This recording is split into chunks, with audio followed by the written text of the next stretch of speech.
All right, so welcome officially to the evening session. Sally, Jackie, and Sue, nice to see you again. So this evening we're going to be looking at section 3 of, section 1 of chapter 3. It is, which is called Atonement or Atonement, however you want to say it. Atonement, we said, Atonement Without Sacrifice. So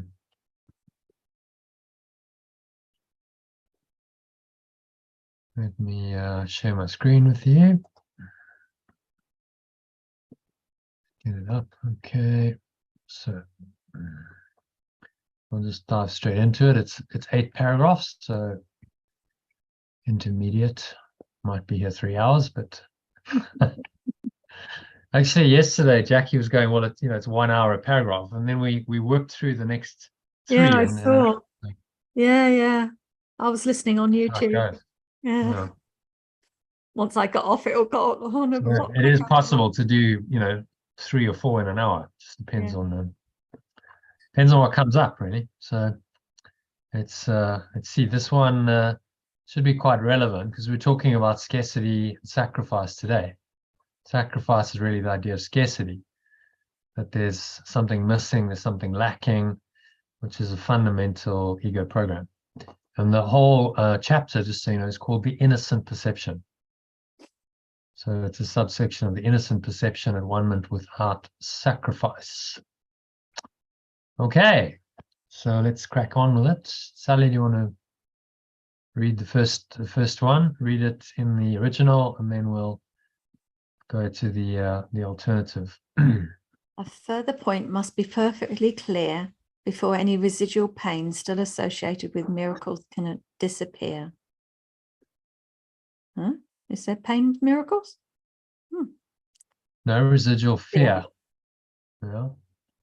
Still associated with miracles can disappear. Okay, so I think you said pain, Sally, instead of fear. Did I say pain? Yeah. Pain, yeah, interesting. Audience.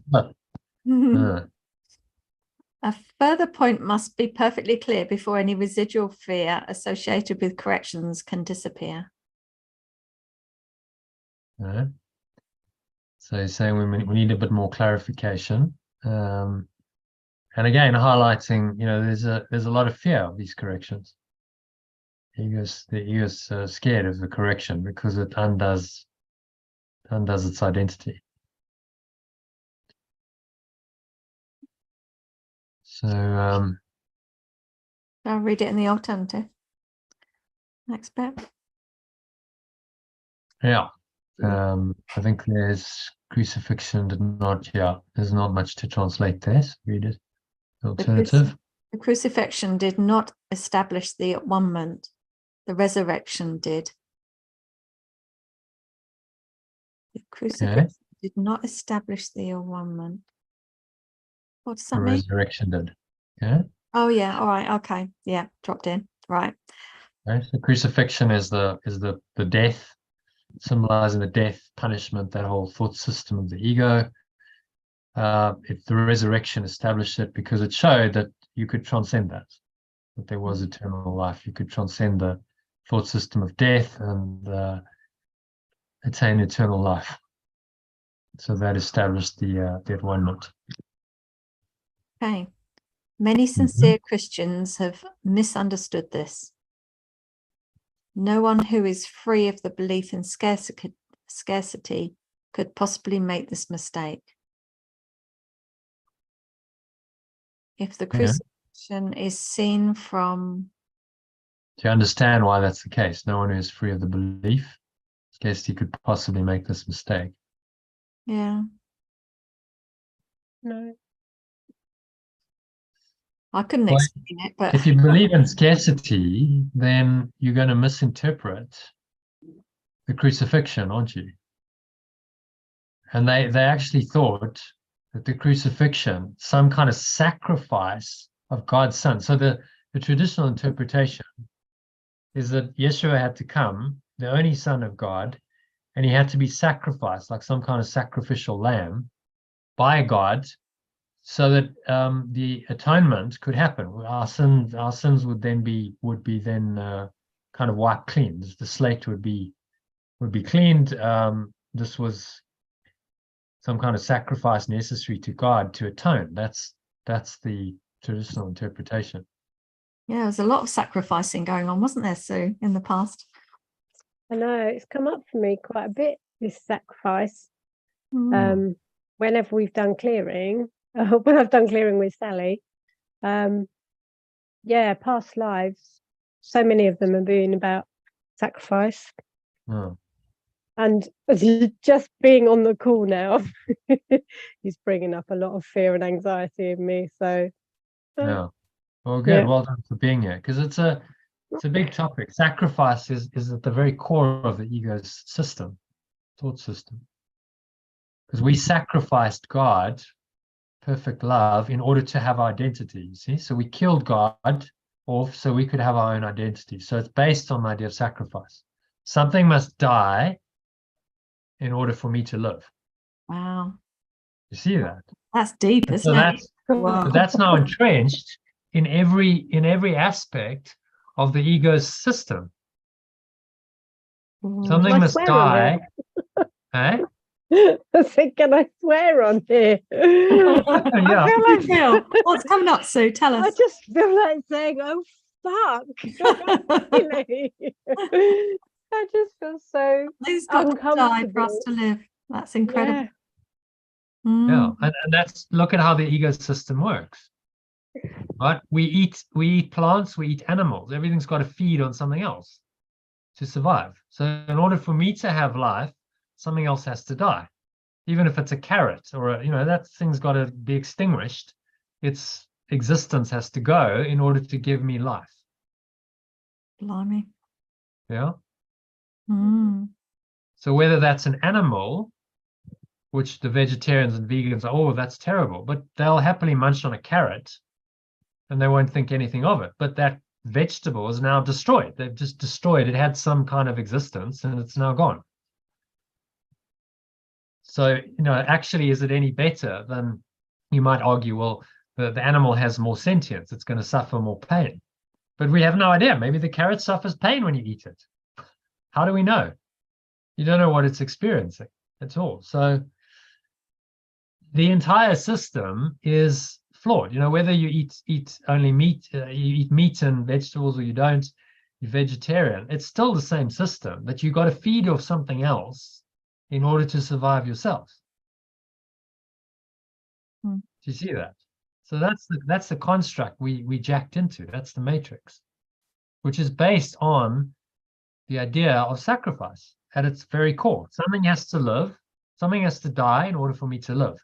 Because metaphysically, in order for me to have my existence, my separate identity, God had to go. So there's the sacrifice right at the very core of the ego's thought system. Do you get that? So of course, the whole thought system is based on sacrifice and death. Something's got to die.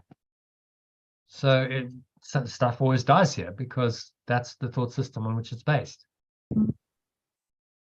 Wow. So you see how deep it goes. We're in the matrix, and the entire thing is being run by this thought system of sacrifice, scarcity, lack, suffering, death. And Yeshua is just asking us to see that, to be very honest with ourselves and to see it clearly. And then, Sue, you go, oh, fuck. What the fuck? It's too much. But it's because it's all being shown to you. He doesn't hold back. He's just saying, look, you got to really look honestly at this world that you've invented and see it for what it is. That it's based on a thought system of sacrifice and death, and therefore it can never work. You can't try and make this work because the fundamentals are totally wrong. It's the opposite of truth, which then gives you the one true choice. Okay, I'm going to let it all go and I'm going to transcend it. I'm going to leave this entire shit show behind, because that's what it is. And the way out is letting go. Makes a lot of sense. Yeah. Dog, what is it? Dog eat dog? Dog eat dog. Yeah. Dog eat dog world, yeah. I mean, look, and then people go, oh, but nature's beautiful. No, it's, geez, just go look what happens there. Watch some wildlife programs. Everything's killing everything else. It's like, I'm going to eat, or I'm going to be eaten. And even if I'm a top chain predator, let's say I'm a lion or something, I still got to watch my back, because there's other scavengers out there who want to take my kill, and there's all this competition and fighting, and it's survival of the fittest. That's the law of nature, which is hardly unconditionally loving, is it? It's like, watch a lion rip the guts out of a buck that's still alive. This isn't love at all. So the laws of nature are pretty cruel. It's this thought system entrenched. In fact, humanity, we've started to transcend that. We've created a system where, okay, our basic needs are kind of met. We don't have to go and survival of the fittest. We've escaped that. So now we can direct our minds to this higher spiritual awareness. As far as we know, that we're the only species who's done that. Perhaps dolphins and whales, possibly. We don't know. They have they've still got to go hunt for food. So they're still in that, okay, where's my next meal coming from? I've got to go hunt for it. We have to go hunt in different ways, I suppose, but relatively it's easier. Okay, well, you can go to the supermarket, you buy your food, it's not that big a deal. So you create some time to do other things. You don't have to spend your whole day hunting for food and meeting your basic needs. You spend your whole day going to work and competing with other people to earn sufficient salary to buy a home. Well, you can do, but there are ways around that. You don't have to, work according to that model. So there are ways of transcending that whole scarcity paradigm and giving yourself a lot more time to do this kind of work.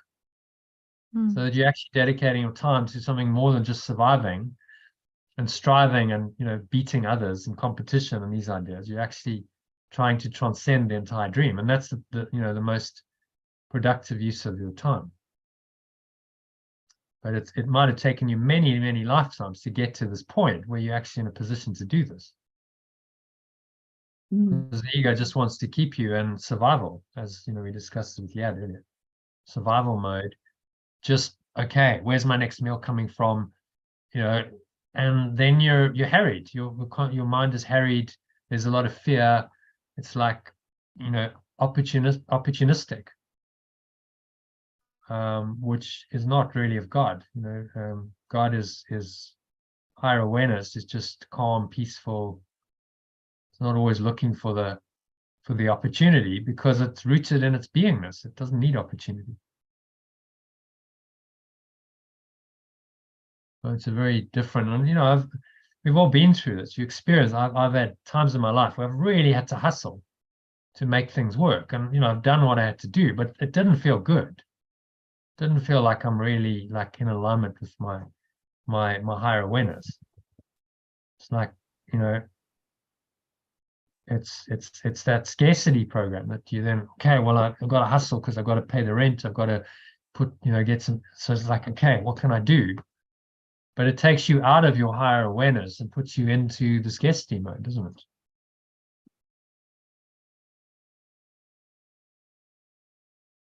So it's a challenge, but it's just saying, well, even if you're in the system, you can view it correctly, and you can see it for what it is, and not be fooled by it.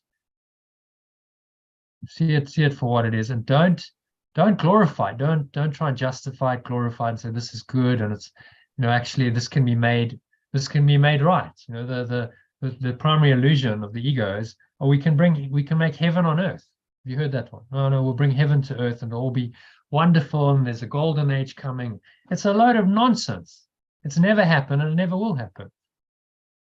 Because the thought system of the ego is based on guilt, sin, fear, attack, death. So that's what's going to carry on as long as you're in time and space. That is the governing program of time and space. You can reinterpret it. You can have a relatively happy dream by letting go of that. But the mechanisms of the illusion will continue as long as time space continues. So don't try and sugarcoat it and make it into nice. No. What's the last one? I said that's a bit miserable. Well, is it? I mean, you're just seeing it for what it is. You're going, okay, look at it for what it is. This is not something that's ever going to work. That's what he's trying to get us to realize. Well, if it's never going to work, what are you wasting your time here for? Why do you carry on trying to make it work and come back for another life and try and make the impossible work? Why are you going to do that if you realize it's never going to work? But what about those like really treasured moments in the ego? You know, those treasured moments. Yeah. So is that part of oneness when we're sort of looking into the eyes of, you know, a beautiful kitten? Well, do you feel, what do you feel when you look into the eyes of the kitten? That's really what it comes down to. Why is it a treasured moment? What do you feel? Beauty and warmth. Love. Yes. And also so happy that I've rescued it. Yeah. So, you know, those. And what makes the moment beautiful is love. Yes. Yeah. Okay. It's the feeling that makes it beautiful. You could look into the eyes of the kitten, and if there's no love there, it's not going to move you. Well, so what? It's just a. It's just a kitten. Yeah. But the love that comes in, what you touch there is unconditional love. So that's a beautiful moment. So that's a portal. That's a sign that you've accessed perfect love, unconditional love in that moment. And that's actually what makes that experience beautiful. Right. Now, if you look at all your most treasured moments, actually what was there was love. Yeah. Higher awareness in some form. And you had this experience, you're like, wow, that was pretty amazing. Well, where did it come from?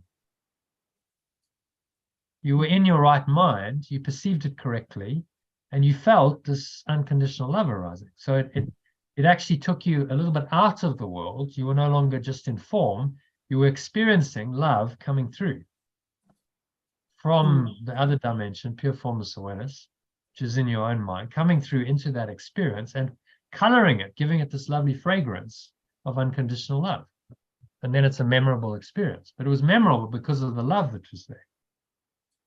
And what about those, not for me personally, but those exciting bungee jump, you know, and the jumping out of a parachute? You know, out of a plane with the parachute on. Sorry, yes. So what that actually does for people, the reason why they like it and they get addicted to it, is because it brings them into present moment awareness. Right? There's no room for the mind there. It's like I'm bungee jumping, I'm doing something that's potentially life-threatening. It has a wonderful way of focusing the mind. So in the moment when they're doing it, they are completely clear. They are completely present. The chatterbox mind has stopped and it feels good. They're connecting with their higher awareness.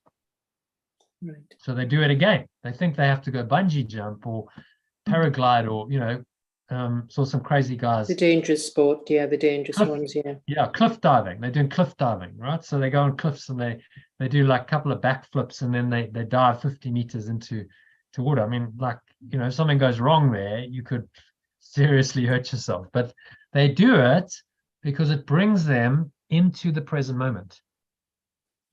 And they overcome their fear in that moment and they're just purely present. And there's a kind of a joy. They're in the flow. There's a joy that comes through. So what makes the moment memorable is not the activity itself. It's the awareness they have while they're in the activity that makes it memorable, which is connecting to their higher awareness. So anything that's memorable, that's positive, that's good, that we treasure, there's an aspect of higher awareness and love coming through there. Otherwise, it wouldn't be a treasured moment. It wouldn't be something memorable. It would be unpleasant. And that can apply for even enough. Well, what's actually worthwhile in my life is these moments where I access love, where I'm tapping into this perfect love. Okay. Well, if that's the case, then why don't I just go fully into that? why am I just getting glimpses and snatches of this, punctuated by all of the other stuff that we have to deal with here, the pain and the suffering and the drama that the ego creates? Why couldn't I just have that experience? Does that apply? And does that apply also? So, for example, your favorite chocolate, you're having a chocolate moment. A chocolate moment. That. But that's the senses. Well, it's sense pleasures, isn't it? So, I really I'm like a bit of a romantic, you can see. Depends whether the train man delivers it, Elaine. I really, you like the taste, but the chocolate is very temporary, isn't it? It's a taste, it's a sensation, it arises and then it's gone very quickly. So there's nothing, you can't hold on to anything. Nothing permanent about that. So that will ultimately disappoint you. And we know, one piece of chocolate is nice, the second one's not as nice, by the third one is like, okay, I think I've had enough of chocolate now. It's too much. So it's not permanent. It can't really fill the hole in your mind, which can only be filled by your true awareness, which is permanent and sustainable. It doesn't fade. So chocolate, I would say, I would think you'd struggle to find some kind of higher awareness there. You could let it go, say, okay, well, I could just be aware of the sensation, but underneath that, I'm aware of my awareness, which is still there, and it's actually not affected by the sensation. So whether I have the sensation or not, my awareness is still there. That could be a letting go of the attachment to the sensation. You take the Vipassana type observing sensation into whatever it is, chocolate, food, whatever sense pleasure. So it would be a way of letting go of the attachment and upgrading it to a preference. So you could play with that. It's okay, well, I'll do the chocolate, but I'll just observe the sensation dispassionately without like, oh, I like this, no craving, no desire, oh, I like this, I want more of it, or any aversion. It's like, okay, well, whatever it is, I'm just able to observe that. That could be an interesting practice to do. See what happens. So same with the smell and the hearing as well, like the smell of a nice rose or hearing nice music. Yeah. So it's all temporary, but through the temporary means, smelling a rose can bring you into a higher awareness. That can be a facilitator of bringing you into a deeper connection with source, and you experience that. Music, it's a great tool. It's another tool. We're talking about the so-called magic tools earlier. It's another tool that you can use to get yourself into a higher state of awareness. But understand that it's not coming from the music. The music is just the catalyst for your accessing that inner state that's already there. So it's like a portal or a gateway into that state, which is already there. So you could actually access it without music. It's possible. So don't get attached to the form. It's like, oh, it's the music. I love that music because it's not just the music. It's not really the form that's doing it. It's the presence you already have. It's just helping you to access it. So ultimately, you realize I don't need any of these tools to access it. I could just access it directly. I'm actually always in it. Whether I'm listening to music or not, I have this inner music going. I have this the song of my soul just playing all the time because I'm connected to my source, and I don't need music or anything to experience that. I used to think I loved chocolate, and when I started eating it mindfully, I realized it was just oily yuckiness. Oh, wow. And I just don't like it anymore. When you're really present with it, you realize it's not the chocolate, it's just the story. Well, for me anyway. Awesome. And there's ability to go beyond that. Say, okay, well, I'm not saying you have to give up everything, but just be aware. It's like this is a temporary sensation. It's not salvation. It's not going to give me anything other than a little, sweet, a little bit of sweetness, and then it's gone. So okay, no big deal. I had a bit of sweetness, but it's not like, oh, I'm craving chocolate, or I'm it's just a preference rather than attachment. And you could you could even realize it's relativity. Because what really does it for me is my true awareness. If I'm in my higher awareness and I stay there, then that's when I feel happy, peaceful, joyful. Everything's there. Everything I really need is there. And the external world it can't add to that, and it can't take away from that, right? Because that awareness is invulnerable. It's unchangeable. So that's the state we're trying to get into. This mind training. Just I'm rooted in my true awareness, and nothing can shake me from it. Nothing can enhance it either, because I'm already there. You know, I'm already in the maximal state. So there's nothing else to do. Okay, should we carry on? If the crucifixion is seen. If the crucifixion is seen from an upside down point of view, it does appear as if pure formless awareness of perfect love permitted and even encouraged one of his extensions to suffer because he was good. And the original was one of his, as if God permitted and even encouraged one of his sons to suffer because he was good. So that's the upside down interpretation of the crucifixion. See that? Yeah. And many Christians believe that. And they go, well, you know, if Jesus, who was the only Son of God, suffered so much, then you better be careful, because God might punish you too. It's a really unfortunate interpretation, as he says. It's particularly unfortunate interpretation. Okay, so there goes the whole of traditional Christianity. It's a particularly unfortunate interpretation of events. That's all. That's why traditional Christians don't like this teaching, because it's like, okay, poof, pop, there goes your illusion, which arose out of projection. What they teach is that God loved the world so much that he was prepared to sacrifice his only son. That's what they teach. But I mean, just like that's just you have to be an insane God. So someone's got to die. It's based on the thought system of sacrifice. Something's got to die in order to save something. I mean, this is totally based on the idea of sacrifice. It's like the virgin sacrifices, or the sacrifice of an animal. Yeah. To appease God or whatever. It's like, yeah. funny. Oh. And remember, I mean, in those days, this was very prevalent. They did sacrifice animals all the time. They would kill calves and lambs and bloody in the temple of God. There was the slaughter. They just slaughter these lambs, and there's blood all over the place. It's squealing, and Yeshua was going, this isn't right. You know, in the temple of God, there shouldn't be killing and all this pain and suffering. So the crucifixion was intent, how it was there to show us the ego, and then show us that it could be transcended. That's all. That it could be let go of and transcended.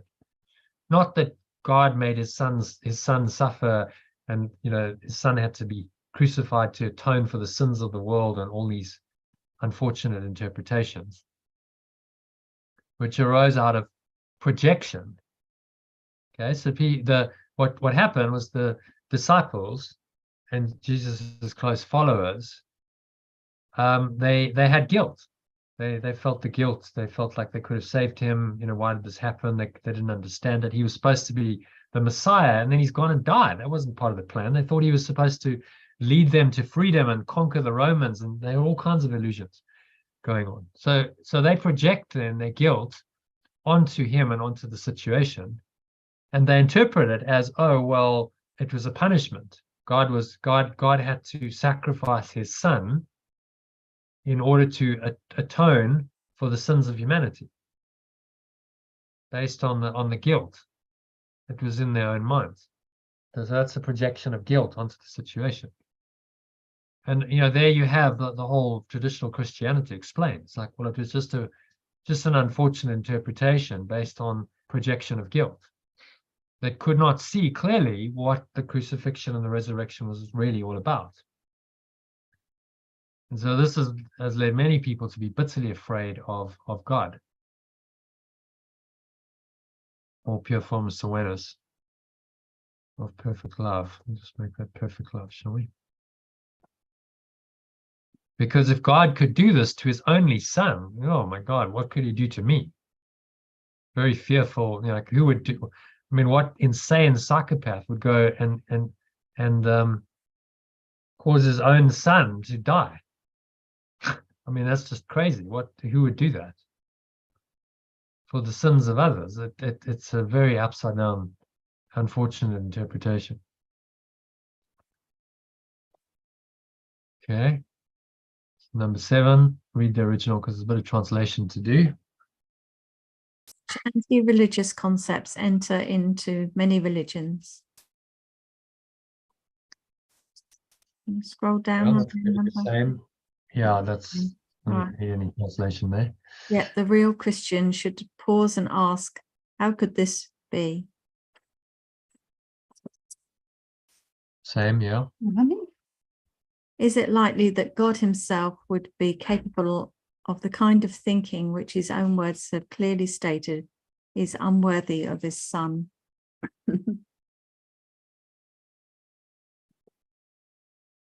Okay, so translate. Number 9. Is it likely that pure formless awareness of perfect love itself could be capable of the kind of thinking which its own words have clearly stated is unworthy of its extension? Yeah. So he's telling us pretty clearly that this is our own miscreation. That pure formless awareness of perfect love is not capable of these kinds of ideas. Sacrifice, death, something that must suffer, suffering, sacrifice, death are not part of pure formless awareness, perfect love.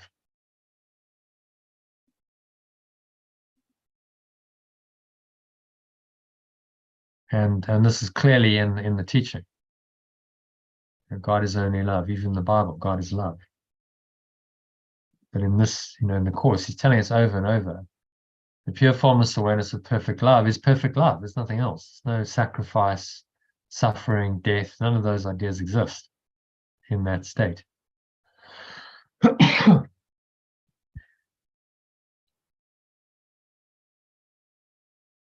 So we should really, the true Christian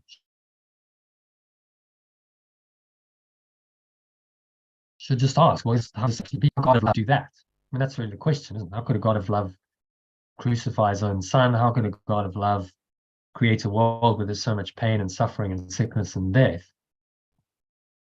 And traditional Christianity can't really resolve that. They don't have an answer for that. They just say, well, he works in strange and mysterious ways. He's testing our faith, these kinds of things. And it still doesn't really explain it. Because it's not explicable by the normal logic. You have to go into the metaphysics and say, well, God didn't create it. That's the only way out. So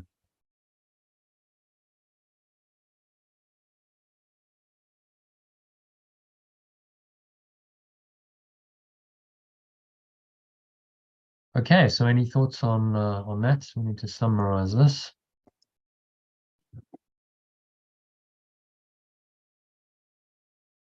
What's he saying here?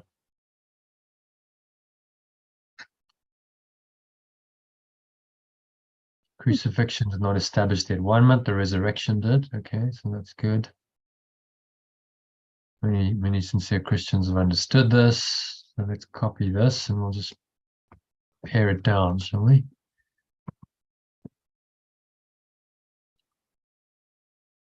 So say, you must understand that crucifixion did not establish the one-month, the resurrection did. Don't need that. And let's say if I see the crucifixion incorrectly,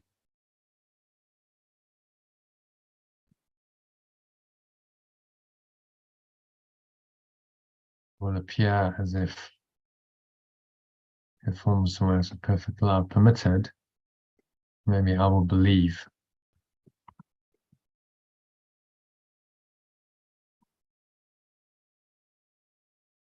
Permitted and even encouraged one of its extensions to suffer because he was good.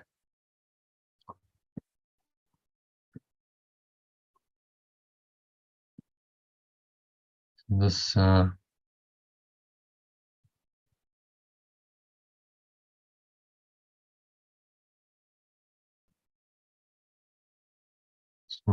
this will lead me to be bitterly afraid of perfect love.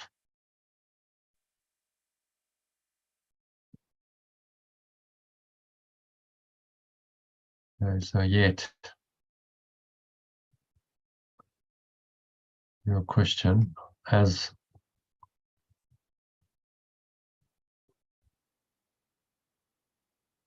a real Christian. So a real Christian is one who follows Christ's true teachings. Yeah. So if you're a disciple and you're following what he's teaching in this course, you're a real Christian, as opposed to the fake version that is more predominant, where they're actually following a false thought system. It's not the truth of what he taught at all. As a real Christian, I should pause and ask,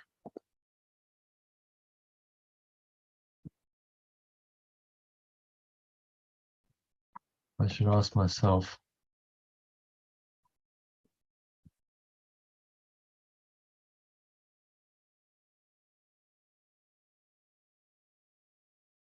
how this could be possible.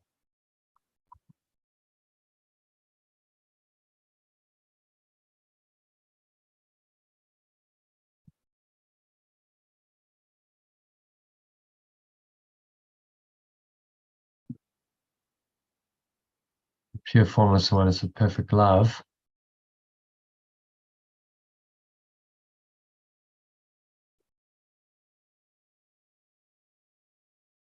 really is pure formless awareness of perfect love, really capable of the kind of thinking which its own words have clearly stated is unworthy of its extension, which say this course, because that's where the words are coming, this course is clearly stated is unworthy of its extension.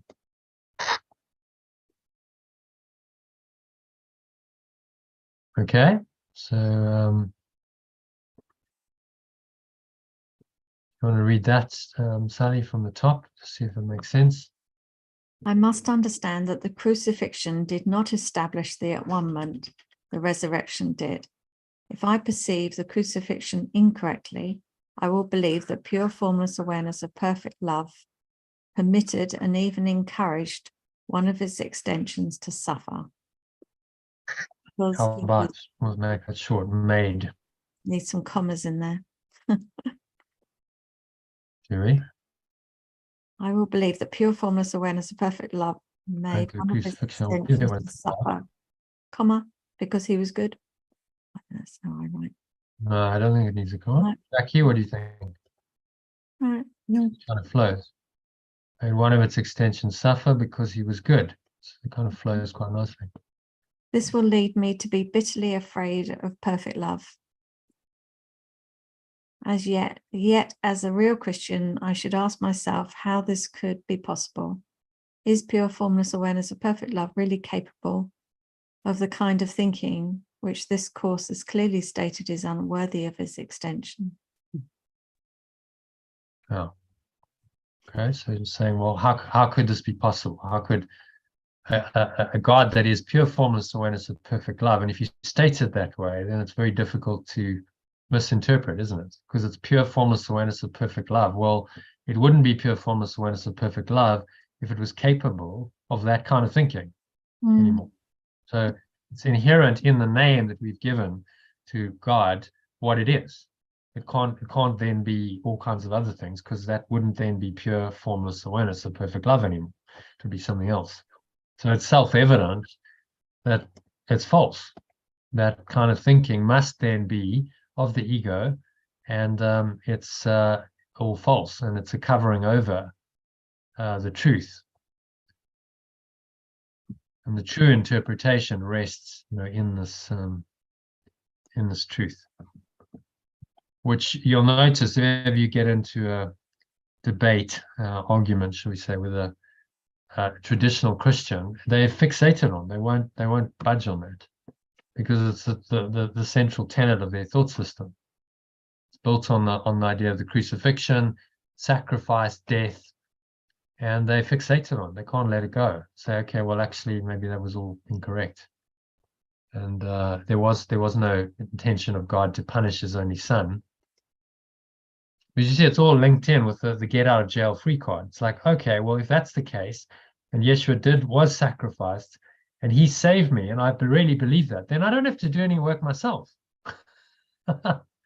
I'm saved already because He's died for me. So all I have to say is, thank you, Jesus. You saved me. You're my savior, and I'm going to heaven. Get out of jail quickly and into heaven, and so easy. So I don't then have to go and dig in to all of my crap, my mental and emotional drama, and undo it. So then they're going to get very careful, because you're rocking the whole foundation of their very fragile belief system. And if they accept what you're saying, it's the thin edge of the wedge. The entire belief system collapses, and then they're faced with, well, what do I really believe now? And well, that would be a great opening for the Holy Spirit to come in and show them. But the defensive structure of the ego is quite onerous in this case, so they don't want to let it go. Okay, happy with number 1? Yeah. All right, so number 2, let's ask Jackie to read that one. The best defense. Long one. Enjoy that one. Yeah. I seem to get the long ones, yeah. The best defense, as always, is not to attack another's position, but rather to protect the truth. Okay. The best defense, as always, is not to attack another's position, but rather not to attack another's position, rather to protect the truth. Okay, truth with a capital. Okay. Don't think that needs any other translation. The commas all okay there? I think so. Yeah. All right. Take out as always. We want to lose a few words. The best defense is not to attack another's position, but rather to protect the truth. Yeah. Yeah. It is unwise to accept any concept if you have to invert a whole frame of reference in order to justify it. Make sense? Yeah. Okay, I don't think that needs any translation. So you understand what he's saying here? Well, saying it's unwise to accept a thought system that makes your frame of reference being your common sense and everything you know to be true within the illusion. I mean, like we were just saying, you can't justify the traditional Christian belief in the context of the frame of reference of common sense and what we know about how the world works, even if it is an illusion. Truth. Yeah. So that concept that God's Son really was sacrificed and He had to die for your sins, that inverts a whole frame of reference. You then have to believe there's a whole belief system that comes from that in order to justify that one belief. And he's saying, don't do that. Yeah. So this procedure is painful in its minor applications and genuinely tragic on a wider scale. Persecution frequently results in an attempt to justify. Persecution frequently results in an attempt to justify this terrible misperception that God Himself persecuted His own Son on behalf of salvation. Persecution frequently results in an attempt or from an attempt? Let's see. Persecution frequently results in an attempt to justify.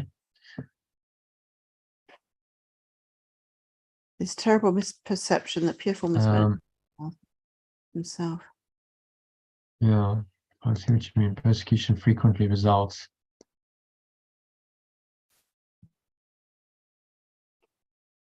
Yeah, I think from's better. From and attend.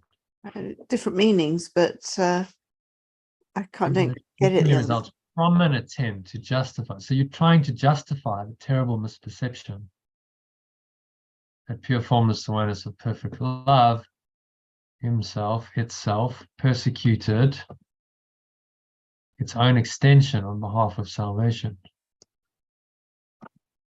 Persecuted its own extension to save its extension.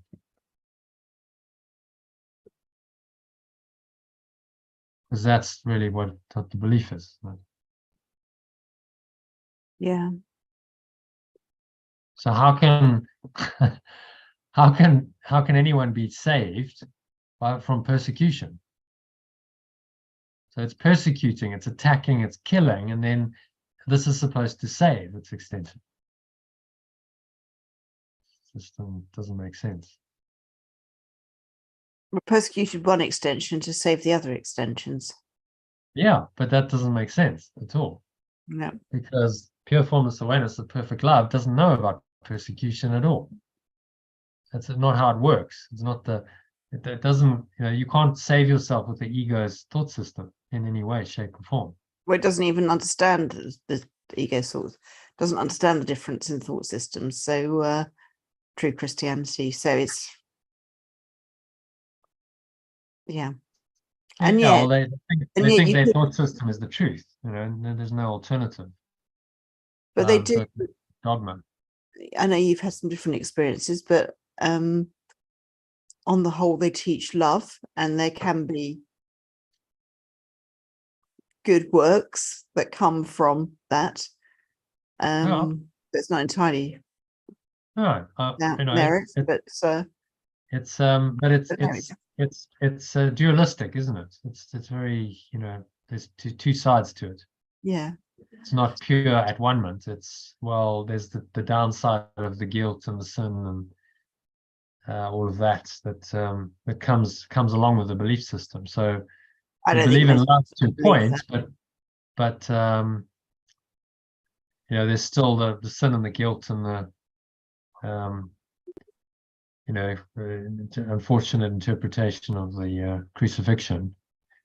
That if you believe that and you don't really accept it. I mean, the true Christian would say, well, I have to live these teachings. And there's no point in going to church and just learning the principles and saying Jesus has saved me. You have to live it. Then it becomes more authentic. But if you go, well, Jesus has saved me, so that's cool. I've got my get out of jail free card, so I'm okay. I can behave however I want. Well, except they don't. In my experience, my experience is most Christians are good people. I know some of the, older, hardcore churches perhaps are just going through the motions, but I totally agree that the thought system is upside down and it doesn't make any sense, and it's a shame that Christianity is taught as it is. But I also think there's, let's not throw the baby out with the bathwater. Churches do it good. So that's my view. Yeah. What was it? Eric Butterworth. Do you know Eric Butterworth? One of the original Unity Church writers. He's a good bridge actually between traditional Christianity and this thought system. That's what led me from it. Right. He says, churches are, on the whole, full of good people, but and that's not to be dispensed with. We don't want. It's not necessarily advantageous to have more churches converted into apartment buildings, because for many people, the churches that exist are community hubs, aren't they, where they can go and part of the social structure. Part of the social structure, exactly. Is it going to take them to enlightenment?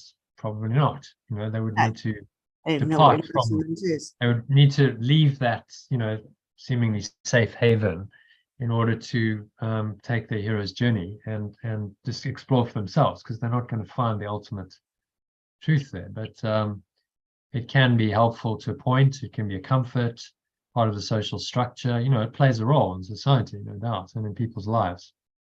But most, the people like Yeshua and Buddha, the masters, they go out of the formal structures. They leave all that behind. They don't stay. But we're still in a situation where the people who actually reach enlightenment are a small number.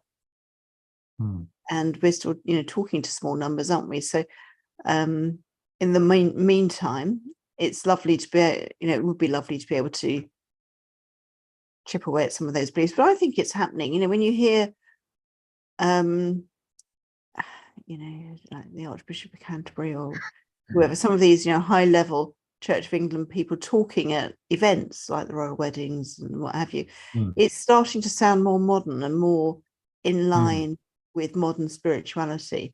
I think there is an understanding there, and I think there are plenty of people who, vicars who believe a more modern thought system, but they have to take their congregations with them, and in time that's likely to change because younger people will come through. The older people won't go on forever who want it taught a certain way, but it's a big old ship to try and turn. So, slowly but surely. I think in Disappearance of the Universe, Atone and Persa, the Ascended Masters, said something like, I think 500 years. In 500 years, the Course will be accepted much more universally as the truth. It'll take 500 years, but there will still be traditional Christianity and Islam and all the religion that will still carry on, because not everyone is going to believe it, but it will be much more universally acknowledged that this is this is ultimate truth. It's very early days. If you look at spiritual paths, Christianity is 2,000 years old, Buddhism is 2.5, Islam about 1,500 years old. So these are long standing. This is only 50 years old, just over 50 years old. So it's pretty new on the block. But it's made significant inroads. It's out there. There's lots of people studying it. There's course groups around the world. Getting it understood at the level it was intended, though, isn't it? And I think a lot of people go through the motions with it, but don't really have a deep understanding of what it's teaching. I'd say that's. It'd be nice to find a bridge between traditional Christianity and what the Course is teaching, because it was written in Christian language for a reason. Presumably. Well, I think the bridge may just be these translations.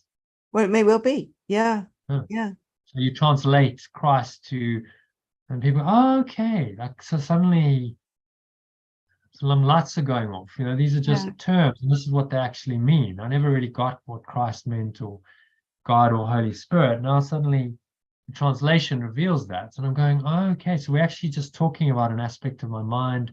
It's actually pointers to loving awareness. Oh wow, okay. Well, that kind of makes sense. Suddenly I feel a whole lot better, and I can I might have been ready to reject. Normally there has to be a disenchantment, a disillusionment with the Christianity as it is before people will be open to it.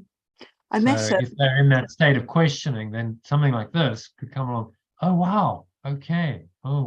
So that's actually what Christ means. That's what the Holy Spirit means, and that could just switch them on and go, wow, okay, I want to know more about this. This resonates with me. So I think there's a reason. All things happen for a reason. You say, well, why did Yeshua write it in the Christian language when it does put quite a lot of people off? But it does give a reference point, doesn't it? So, okay, well, the reference point is Christianity. It's a well-known thought system.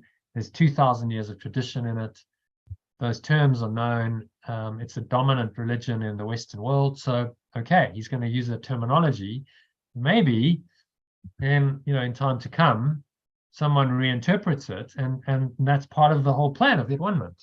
this wasn't meant like, okay, that's it, and then you stop evolving. It's this is a work in progress, and the Atonement must evolve in time, and as needed.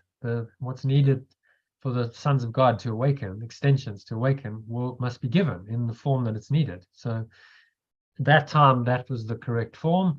Now, I think there's clearly a need for some kind of reinterpretation with alternative language. It just seems obvious to me.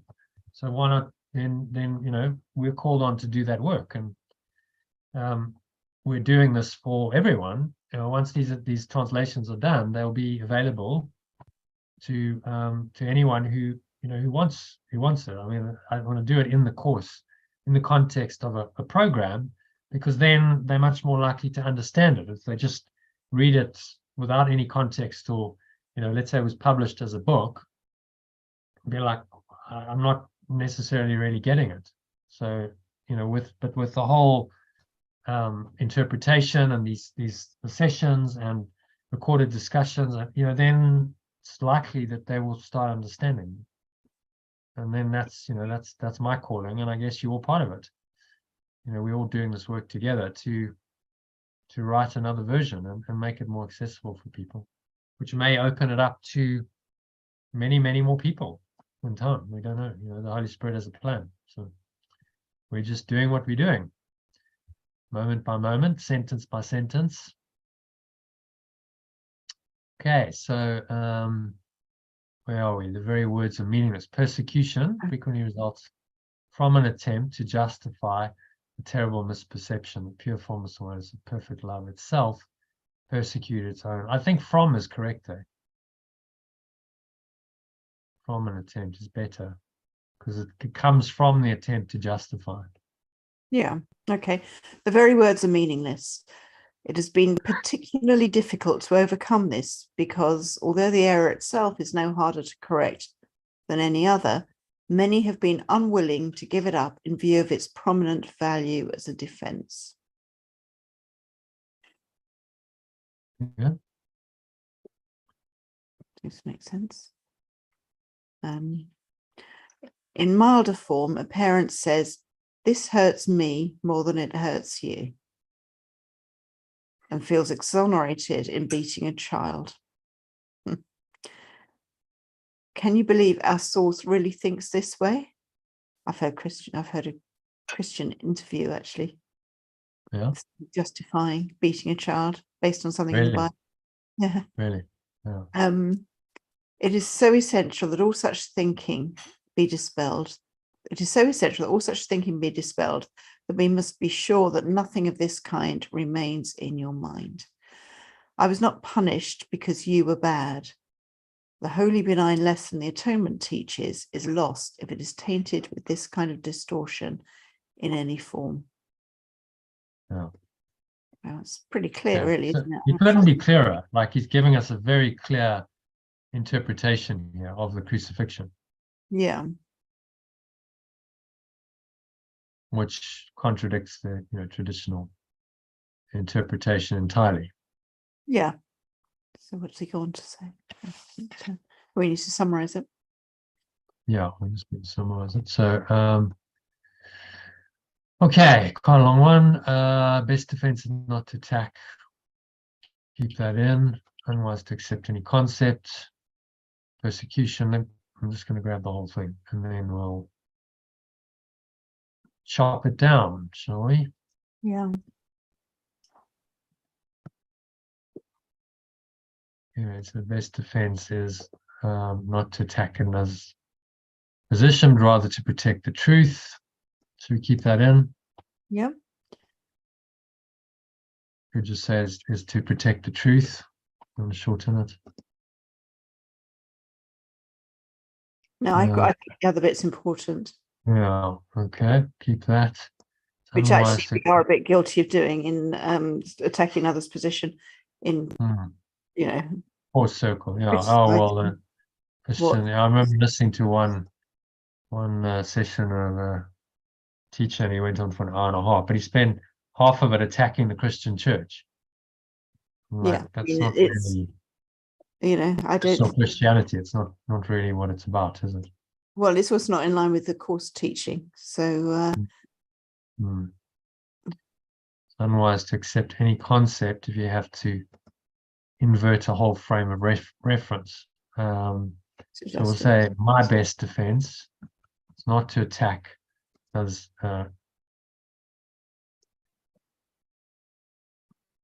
anyone else's position, rather to protect the truth. Okay. I would be unwise to accept any concept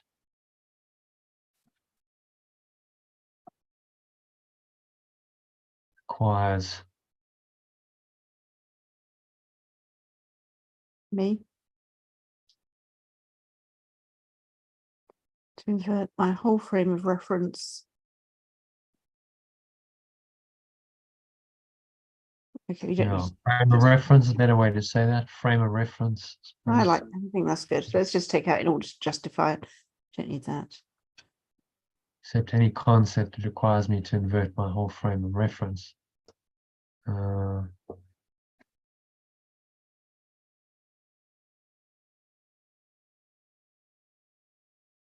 Procedure. Or to justify it refers to the belief, the concept, yeah. Where am I saying? Requires me to invert my whole frame of reference to justify it, maybe. Procedure, okay, so this genuinely tragic, maybe we can cut that out. So Yeah. persecution frequently results from attempt to justify the terrible position that pure forms has persecuted its own extension to save its extension. I think we could keep that as it is, yeah. Yeah.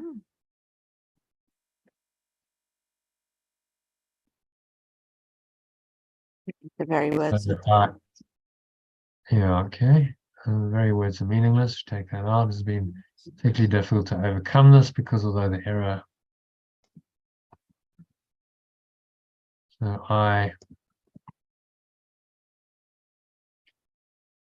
So this would speak to Christians, wouldn't it? And they have found this, the reinterpretation. It might make a lot of sense to someone because it speaks to some of the difficulties they would have encountered with the thought system. And they found this difficult to overcome because, take on that.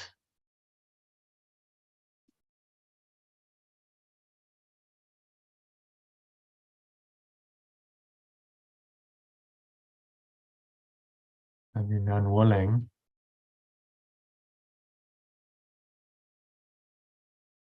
because I've been unwilling to give it up.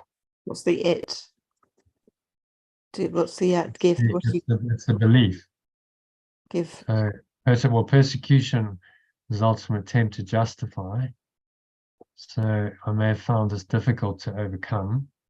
This whole pattern, persecution, trying to justify this false belief, because I've been unwilling to give it up, to let it go, to let this Belief go. Belief and behavior, because it's behavior, persecution. So I might think that somehow persecution is justified. Go. I don't think these days there's a lot of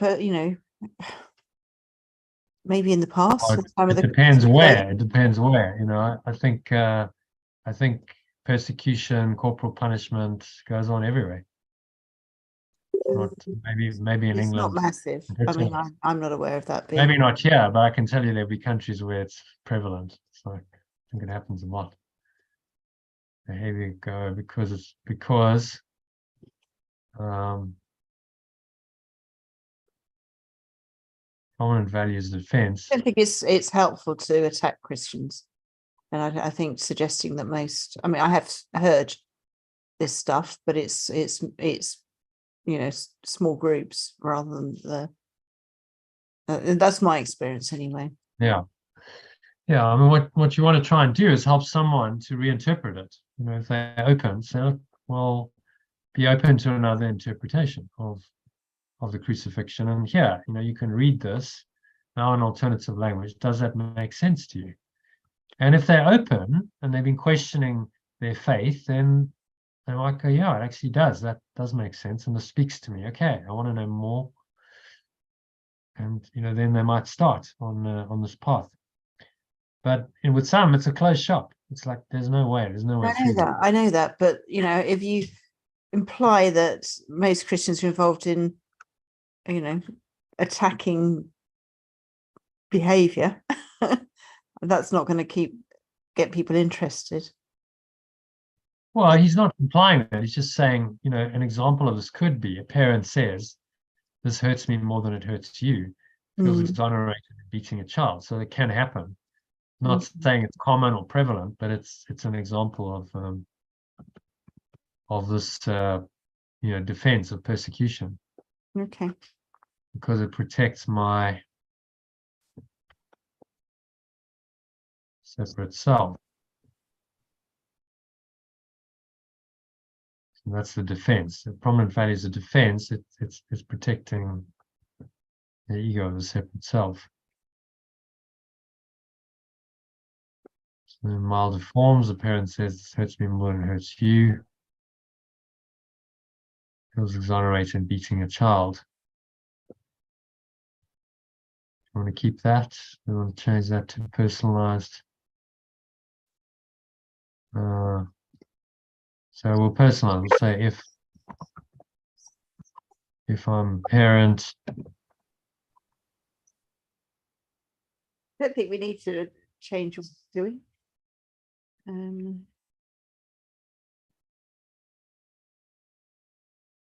wouldn't.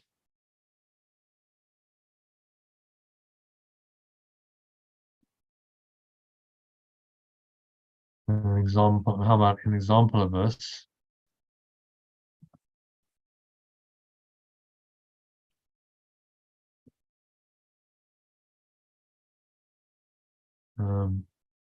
Milder forms, a parent may say. So let me just say an example of this.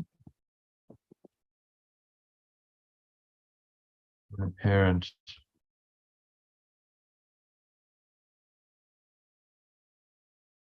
beats his child and says this hurts me more than it hurts you. The original, but I think it's fine.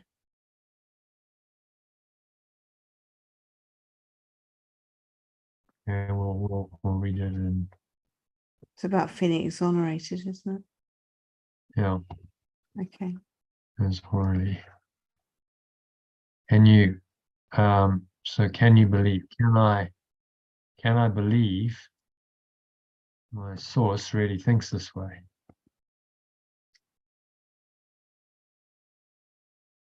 I was not punished. So we say Yeshua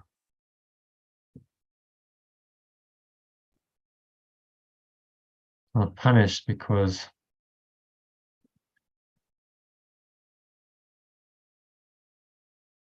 I was bad. Okay.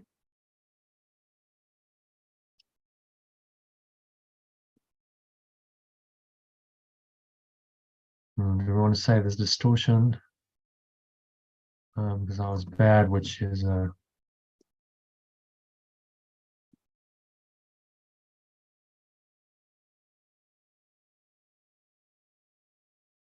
there's a distortion of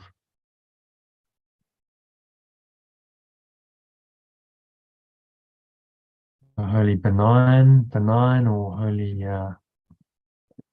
positive. Benign is positive, right? A wholly positive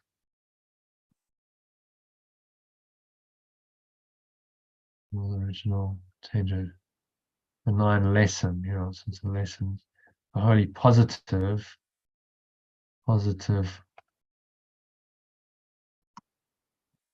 lesson.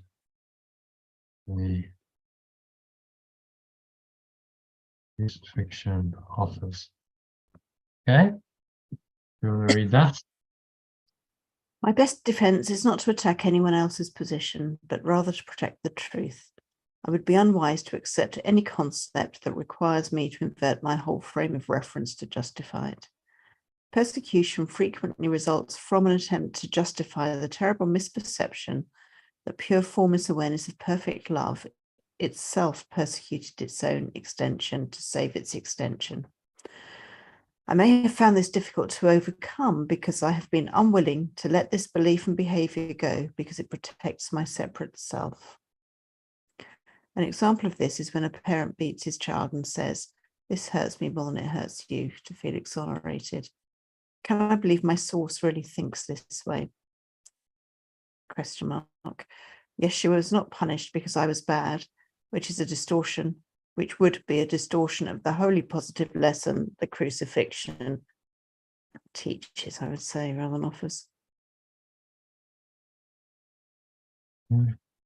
Teaches. Yeah. Because I was bad.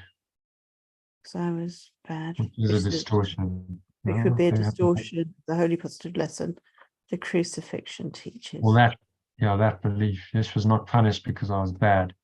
That belief is a distortion. Okay, so happy with the summary? Yep. Okay, so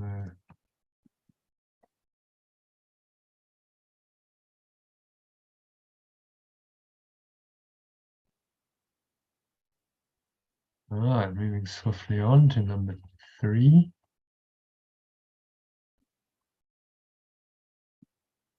Statement.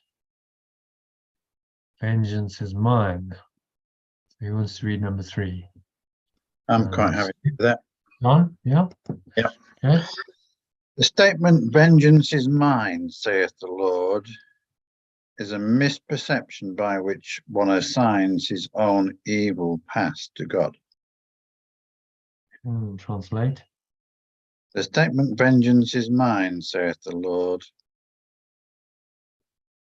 is a misperception by which one assigns his own evil past to pure formless awareness of perfect love. Okay. The evil past.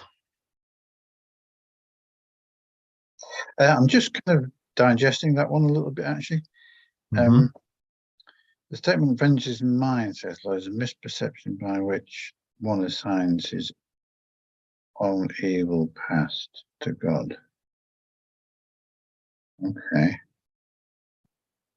So the God, vengeance is mine, saith the Lord, would imply that there's some kind of vengeful God who's going to punish you. Yeah. Or you're saying it's a misperception by which someone assigns his own evil past to God. So what does he mean by assigns his own evil past to God? Maybe we can translate that. It's kind of like, it's not the word delegate, it's kind of passes it over, or no, I'm still not getting it. Someone assigns. Let's have a look at the meaning of assign, shall we?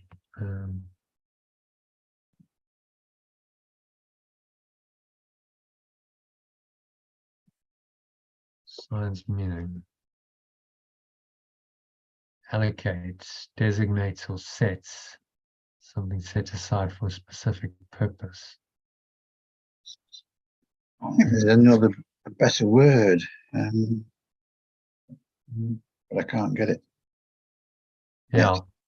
It's a misperception when someone assigns his own evil past. Makes responsible, maybe, is a misperception in which... I mean, it's kind of dumps, isn't it? Dumps his own evil past. I mean... Yeah, no, I think maybe we need to just be explicit. I mean, what would that mean? Someone okay, believes, yeah.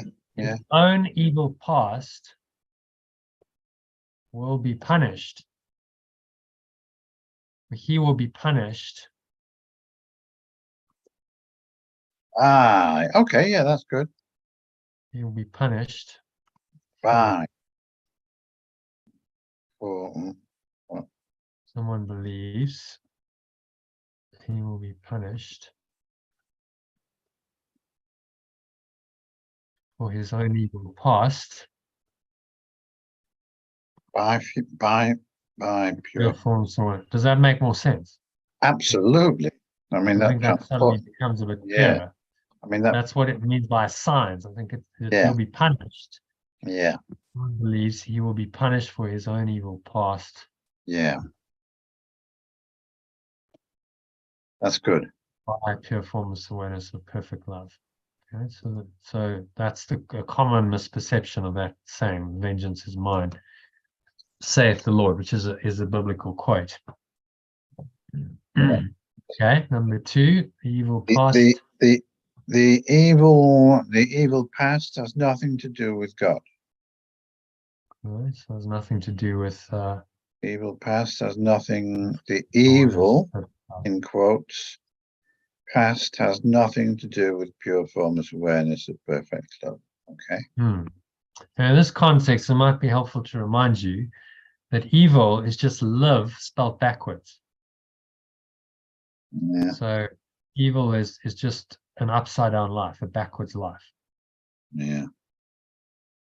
It's really just confusion. We don't make evil real and go, oh, that's scary. And it's just, backwards, upside down, confused thought system and a confused life as a result. Okay, so number 2, the evil past. So you don't want to even bring in the idea of separation there. Yeah. As I'm thinking evil equals sinful equals a product of separation. Yeah, we could define that, but I think the evil, maybe in our summary we could do something there. Yeah. The It's good. evil past has nothing to do with your formless awareness of perfect love. Yeah. Okay. Good. Mhm. He did not create it, and it did not create it, and it does not maintain it.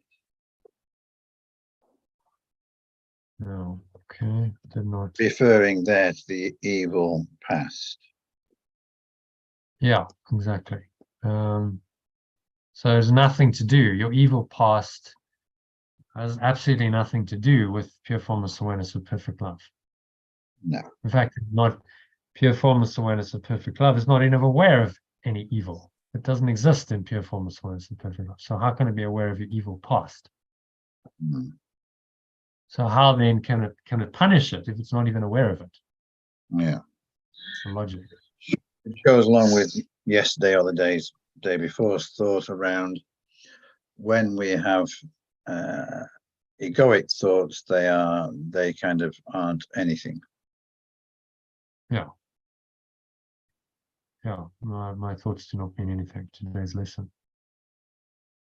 So all of this is meaningless. He's just showing us the meaningless nature of the ego's thought system and telling us why. Can you really think that pure formless awareness of perfect love itself could engage in this kind of thinking that it would need to punish its own extensions for so-called sins that they'd committed? Doesn't make any sense, does it? So God does not believe in retribution. So pure formless awareness of perfect love does not believe in retribution. No. Yeah. Its mind does not create that way. Its mind? Yeah. It's awareness would be an alternative there. Its awareness does not create that way. Its awareness does not extend that way. We could, and maybe do we want to change create to extend? Make it to not extend it, it does not maintain it. I think maybe I prefer create there. What do you think? Well, I prefer create. Yeah. Create it. Okay. Does not believe in retribution. So its awareness will stay consistent with the create. Its awareness does not create that way. How about it? Awareness is awareness. It's mind. Okay. Do we want to stick with mind? I prefer awareness. Okay. So, Everyone in agreement? Yes. Awareness does not create that way. Because it's pure formless awareness. It doesn't work that way. It couldn't be pure formless awareness. I think that's the advantage of having a good name. Because the name tells you what it is, doesn't it? Pure formless awareness of perfect love tells you that pure formless awareness can't believe in evil and sin and guilt and punishment. Otherwise, it wouldn't be pure formless awareness, would it? So it becomes self-evident from the name of God what it is and what it's not. Okay, yeah. so its awareness does not create that way. It does not hold. Not. It does not hold your evil deeds against you. Okay. No. Yeah. Is it likely that he would hold them? Is it likely that it would hold them against me? Yeah. So he's talking about him as Yeshua. So it doesn't even acknowledge. He's using the logic to dispel this idea that your evil deeds, your sins, would be somehow held against Yeshua. Yeah. So he's not got to, atone for your sins by dying. So the logic of it is impeccable. God doesn't know sin because it's just that this mind, this awareness doesn't work that way. So how likely is it that it could then hold your evil deeds against Yeshua, and he had to somehow die for your sins? Does that make any sense at all?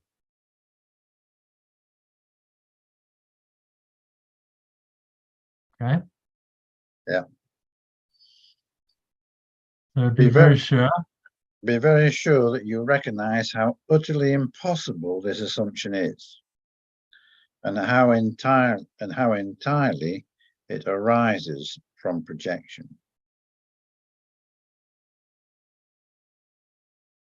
So how it arises entirely from projection, I think would be better. Yeah. Okay, so you understand what the projection of our own guilt, we then project that onto the situation, in this case, the crucifixion, and we judge it accordingly. And we see the guilt and the sin there. And we see, and then we interpret it according to that thought system. That's exactly what happened, immediately post Yeshua's crucifixion. The disciples, they had their own guilt at his, they thought they could have done more to save him. And this thought system of guilt and sacrifice was quite deeply entrenched. The Jewish religion did all these sacrifices of animals. That they were bound to misinterpret it, weren't they? The projection made them do that. Projection of guilt onto him and onto the situation.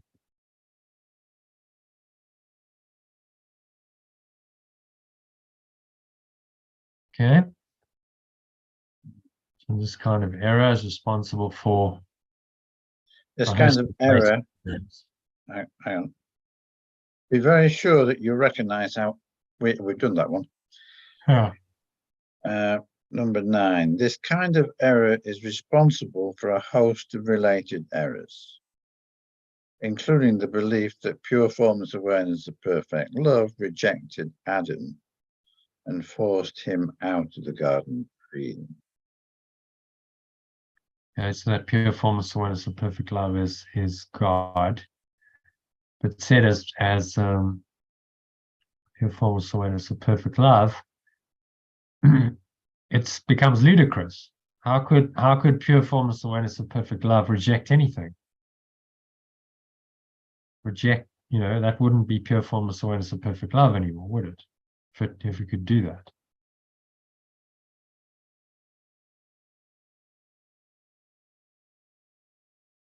So referring to the myth of Adam and Eve. So these are related errors. If you believe in the crucifixion, this unfortunate interpretation of the crucifixion, you're probably also going to believe that God rejected Adam and forced him out as some kind of punishment out of the Garden of Eden, and so a man's troubles began.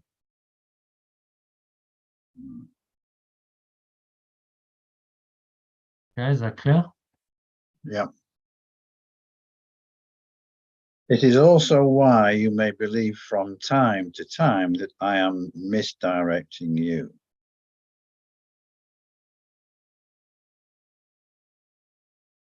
Okay, so we understand that. He's misdirecting us because we think on some level that we deserve to be punished. Maybe we think we're being led down the garden path to some kind of damnation, some kind of punishment. I have made every effort to use words that are almost impossible to distort. But it is always possible to twist symbols round if you so wish. Yes, right. So remember, words are symbols twice removed from reality. So they're just symbols. And you can misinterpret this course. I've seen teachers do it. If you have a belief you want to justify, you can misinterpret this whole course and find the justification for it. So he's just warning us, saying don't do that. Okay, so how do we summarize this? Can you summarize in your own words, or should I copy and paste this? If you give it a go. I'll give it a go. Okay.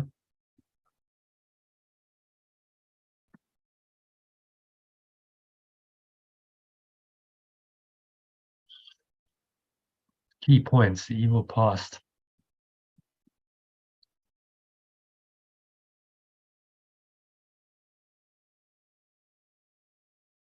Okay, I'm going for our evil past is never punished by pure formless awareness.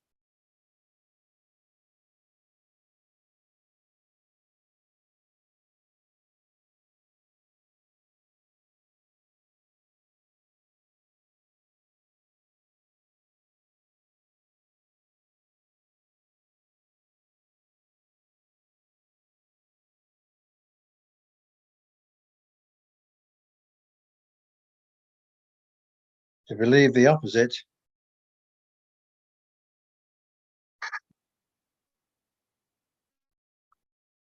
is to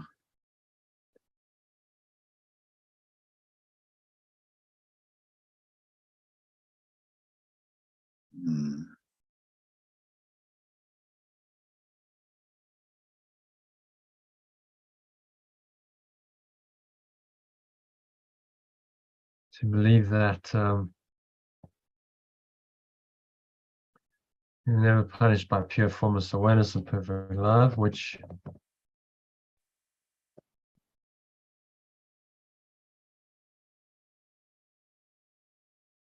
is not even aware of.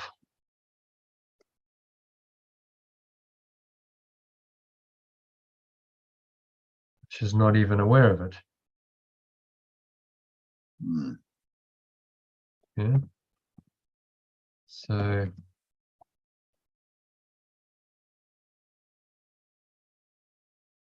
believe that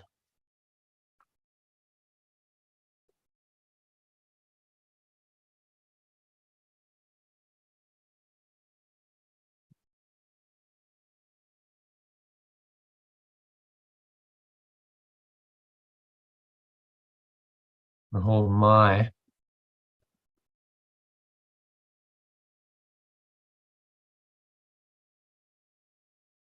against me.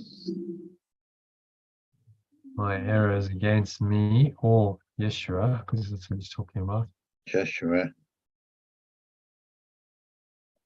is delusional. Yeah.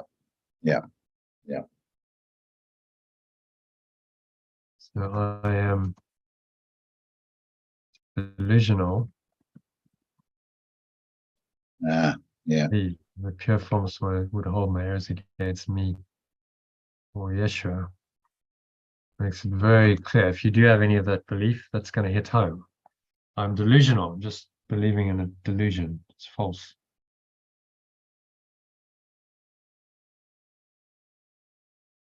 And this kind of error is responsible for a host of related errors. I want to say something about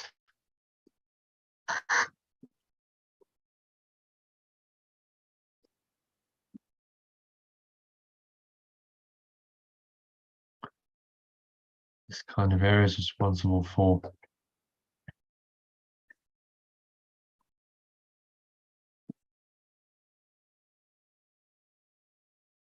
any other related errors, including the belief that pure formless one is the perfect love, rejected Adam and forced him out of the Garden of Eden.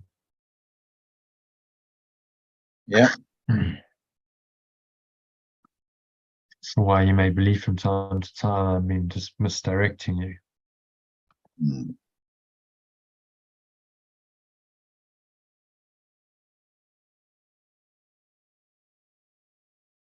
Why I may doubt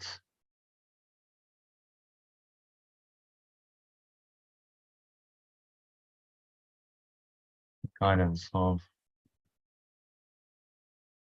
this course.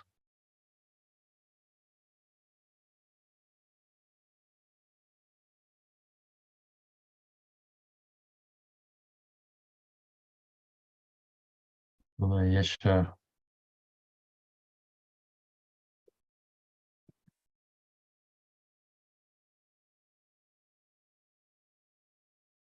has made every effort, has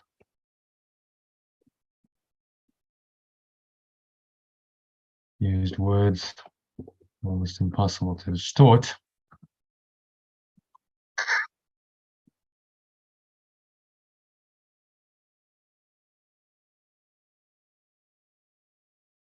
This is also why I may doubt the guidance.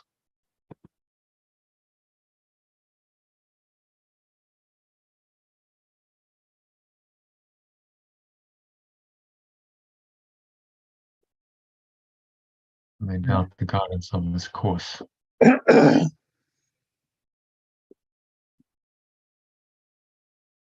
Doubt the, Yeah. I may doubt the truth of this course, because that's really what might happen. So, okay, do you want to read it from the top there? Got to chop that Yep. down. Yeah. My evil past is never punished by pure formless awareness of perfect love, which is not even aware of it. So I am delusional if I believe that pure formless awareness of perfect love would hold my errors against me or Jeshua. This kind of error is responsible for many other related errors, including the belief that pure formless awareness of perfect love rejected him and forced him out of the Garden of Eden. Although Jeshua has used words that are almost impossible to distort, this is also why I may doubt the truth of this course.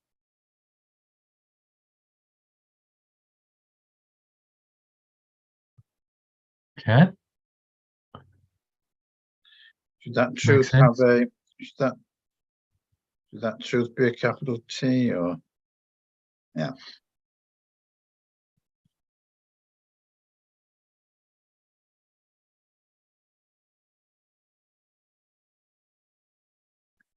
I may Maybe we should just change that to may I believe he is misguiding me. Maybe that's clearer. Because that was the original. Misdirecting or misguiding. Mm. Do you want to change misdirecting to misguiding? And then it could be useful.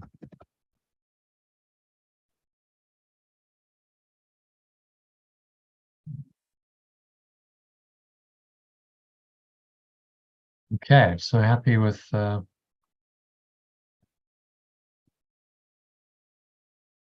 number 3. Yeah. So let's just whack this down here. Here. So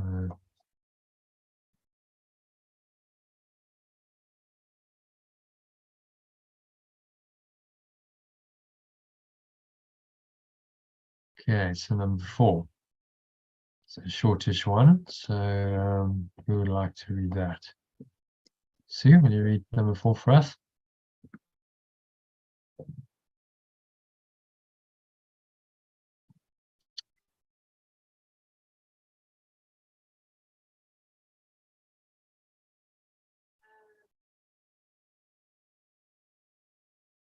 We can't hear you.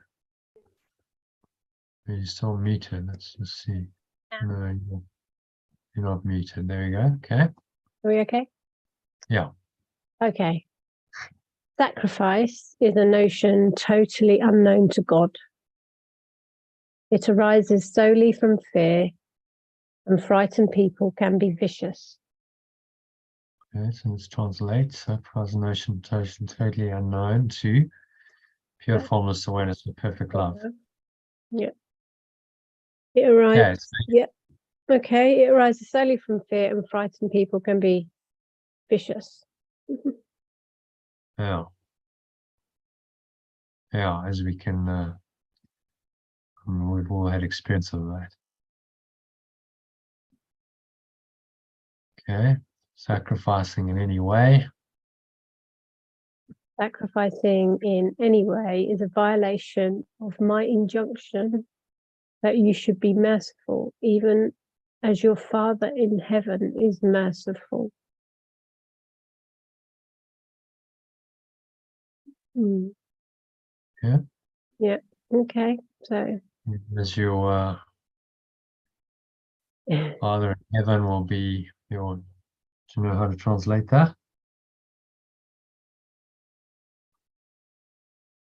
I can only think of pure formless awareness, but I don't know.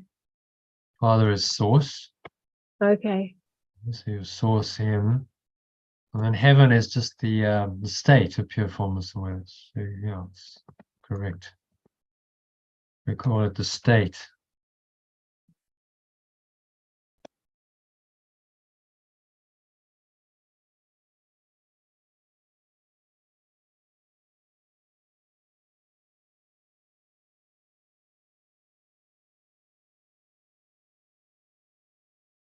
Violation or injunction that you should be merciful, even as your source in the state of pure formless awareness is merciful. Mm-hmm. So the source in the state, it's completely innocent. There's nothing else going on. There's no other awareness. So it's merciful. I want to change merciful to something else. Is loving, maybe? Loving. Yeah. Is loving and kind, maybe, because that's really what mercy means, isn't it? Does that work? Loving and kind or merciful? Yeah. Sounds a lot more gentle. Okay, so it's been hard for many Christians. it has been hard for many Christians to realize that this applies to themselves. Hmm. Is that about being merciful to yourself? And to others. Mm-hmm. I've had experiences in the last couple of months with a couple of people who are supposedly, staunch Christians, church going. It's like there's no real loving kindness there. There's no compassion, mercy. It's quite hard, in fact, very hard, judgmental, quite condemnatory. So what he's saying here is you must apply this to yourself. You should be merciful even as your source. So, just as you should be loving and kind. I think that's more meaningful, isn't it, than merciful? You should be loving and kind, even as your source in its state of pure formless awareness is loving and kind. Mm. You don't need the even mailing.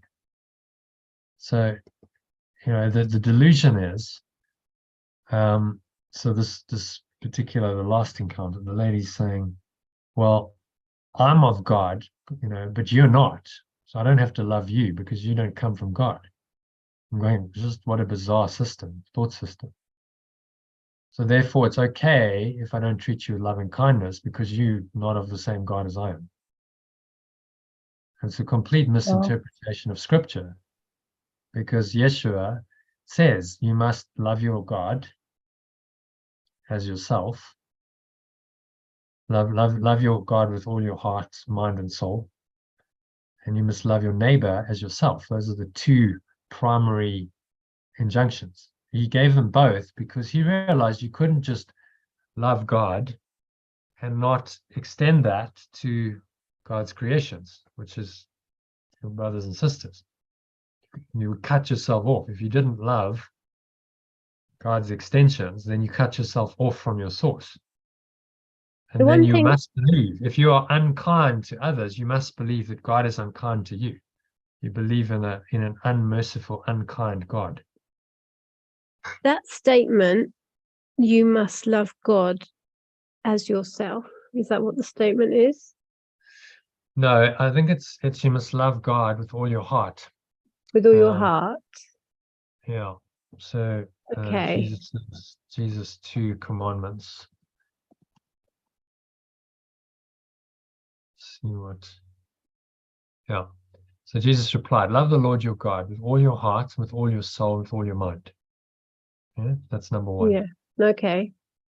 This is the first and the greatest commandment. Okay, so that is, he's saying go with all your heart, open your heart and connect with your source. It's not really like you loving something outside of you. It's more like you merging into that awareness.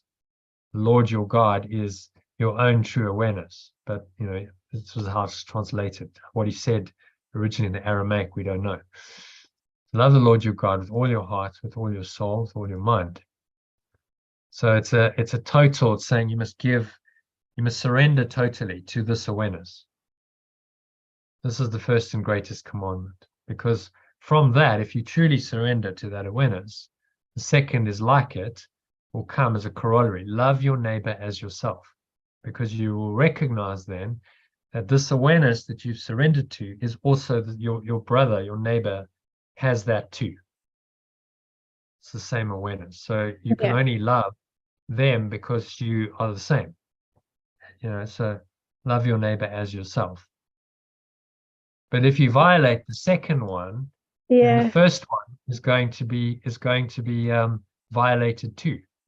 Because if you don't love your neighbor as yourself, then you're not loving the Lord your God with all your heart and soul and mind. You have a split mind then. You have fear and hatred and separation in your mind. So you're not fully in that awareness. You cannot love God when you're hating your neighbor. It's not possible. I just think that statement of loving yourself as you love your neighbor as yourself implies you to love yourself, which which is right, but I suppose I find a bit of a trigger in that because it's loving yourself, which I find is difficult. Yeah. Mm. It's not a subject object, dualistic love. It's not like I love me, because that would split you. Who's the I and who's the me? That's being loved and loving. It's I am love. I am loving awareness. So that's my true self. That's my true nature. I am loving awareness, and I recognize that same loving awareness in my brothers and sisters. If it's in me, it must be in them too. But if we don't love ourselves as yourself, let's say there's a lot of self-hatred and condemnation going on, then how can we love another? So then what we do is we project our own self-hatred onto them. And we can't love another because we don't love ourselves. Which, I see very clearly in the instances I've had. There's no self-love there. There's a lot of stuckness, blocked energy, not really accepting self. The ego's in charge. So then you don't love yourself. So how can you love someone else if you don't love yourself? So but then your own self-hatred gets projected out onto that other person, and you end up hating them and treating them unkindly because you don't love yourself. Yeah, when I speak to people about loving yourself, they kind of recoil. they can't imagine loving themselves. Yeah. No, you're not really, loving. I mean, it can sound quite narcissistic. The ego will misinterpret it, but it's really just accepting that you are loving awareness. Okay. So there's no subject-object, duality there. Do you see that? I love myself. Okay, well, who's the I that's loving the other self? There's a split in the mind. If I say that and I believe it, I love myself. So then now there's two of me rather than one. Yes. And if I say I am love, yes, then it collapses that. Yes. Oh. Yeah. And you go into the oneness. I am love. I am loving awareness. Right now, that's my awareness. So if I am love, there's no question if I love myself, because you've gone beyond duality. You just recognize that I am love. So there's no need to love myself because I already am it. Yeah. So that awareness is my awareness. This is the resolution of the problem of loving yourself. I am that loving awareness. If I am that loving awareness, then I would love the Lord, my God, which is this loving awareness, translated. Love the master of your mind, which is your own pure formless awareness of perfect love.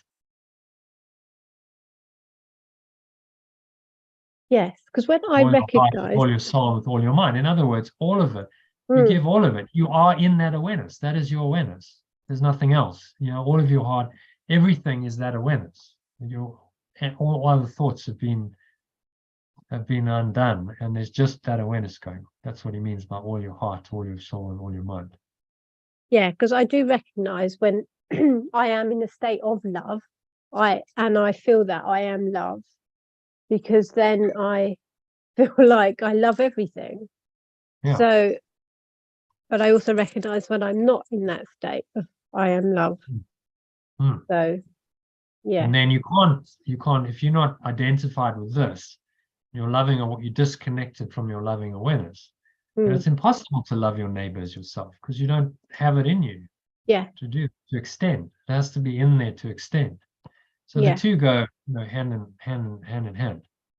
That's why it says the first and greatest. If you are in loving awareness and you remain in that, then you must extend that to your neighbor, to your brother, because that's all that's in you. You see, but then that's easy to do when you are in that state. See them as you are. So are you. Yeah. So the one's a natural extension of the other. It's why the first one is primary, the second one is secondary. But if you violate the second one, then you're going to violate the first one. You can't go, oh, well, I can love God and I can ignore you and I can be unkind to you. It's not how it works, because you then haven't given your whole mind and heart and soul to God. There's another awareness in there. Obviously, you separated from that person, you thinking unkind thoughts. There's another awareness. You split yourself. You're no longer in the singular awareness he's talking about. So the two go hand in hand. You can't do one or the other. Yeah, I see that. But you see total misinterpretation. These people, this particular lady was like, well, your idea of God is false. It's a false concept that you're believing in.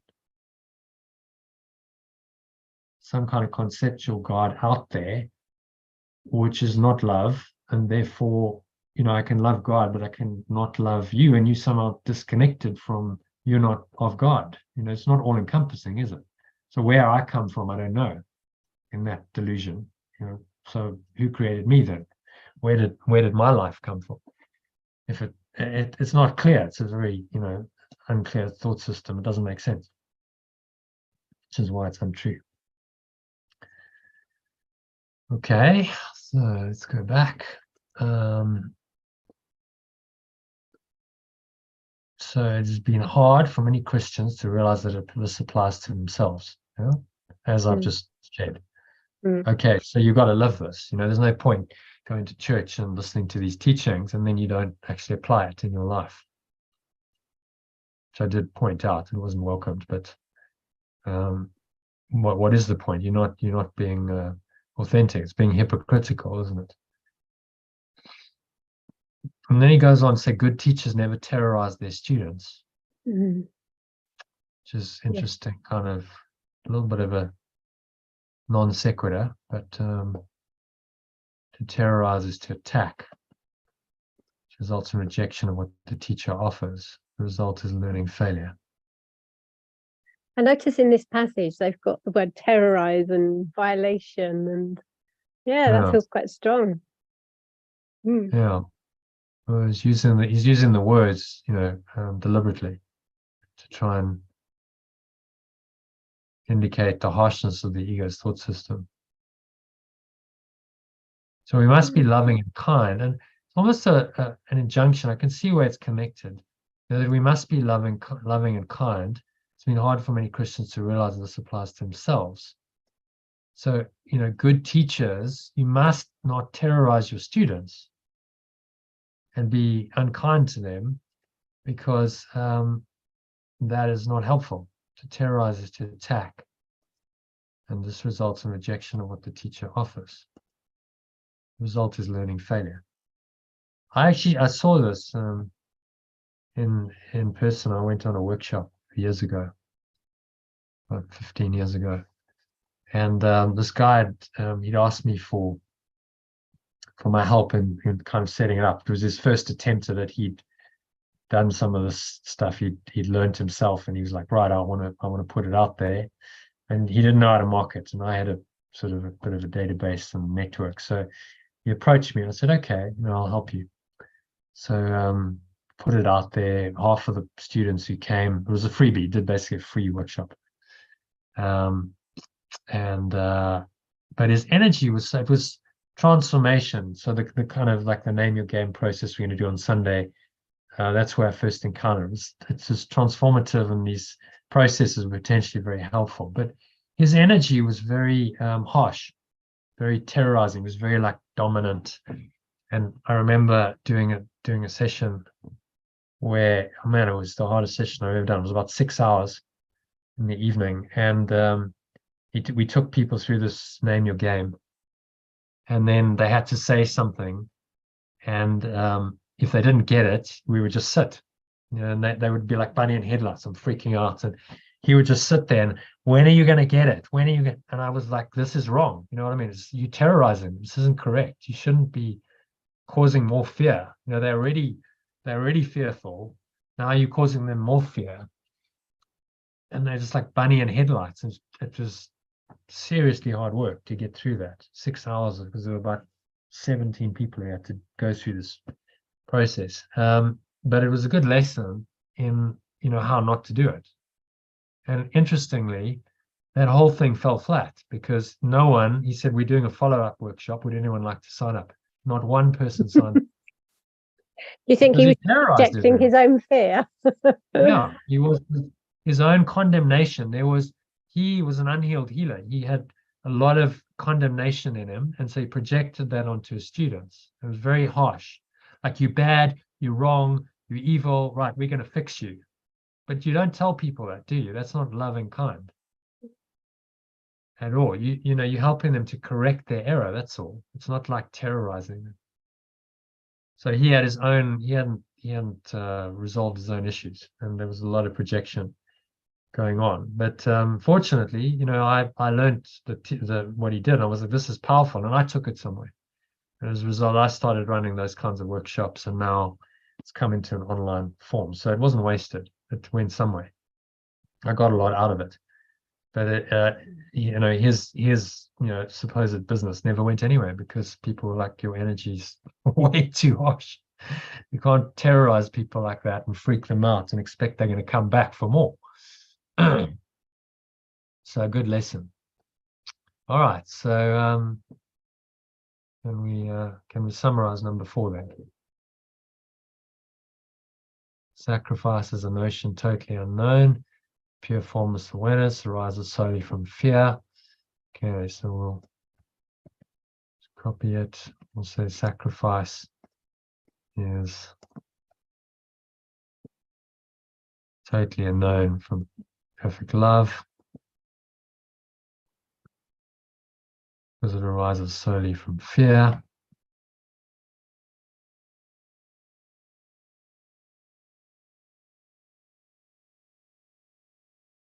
Yeah. Sacrificing in any way. So let's make it personal. If I sacrifice in any way,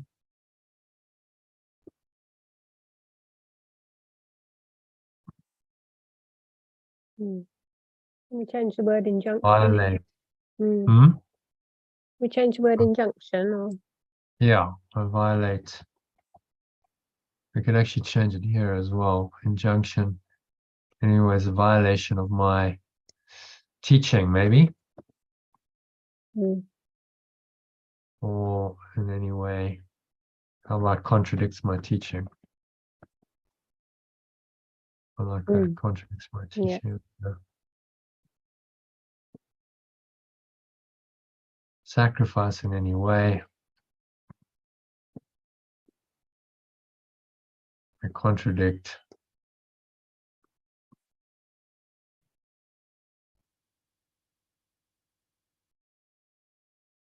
Issues. Teaching that I should be loving and kind as my source in the state of pure formless awareness is loving God. So there's the 2 commandments in there. You know? Love your God with all your mind, all your heart, soul, and mind. So in the state of pure formless awareness, you would experience that, and then you must extend that out. You must be loving and kind to your brothers as your sources, because that loving awareness just extends through you and would be loving and kind to them if you're just the same awareness.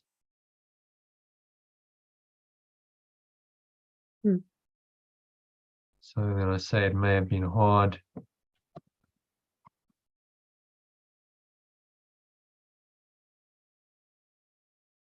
Hard for me to realize that this applies to myself. This applies to me.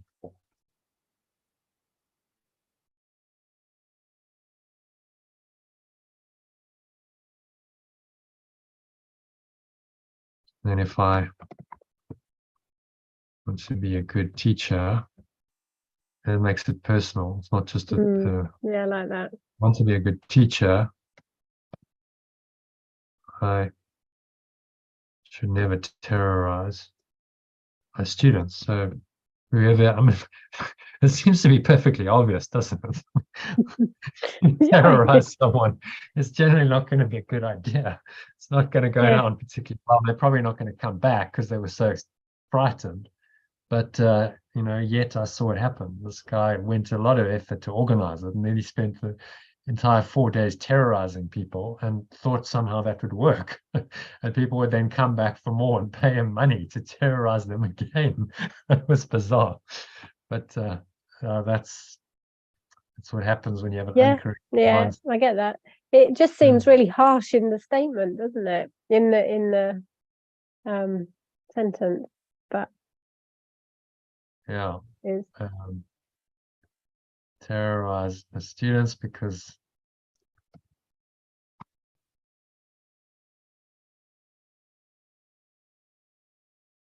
that is to attack. That is to attack them.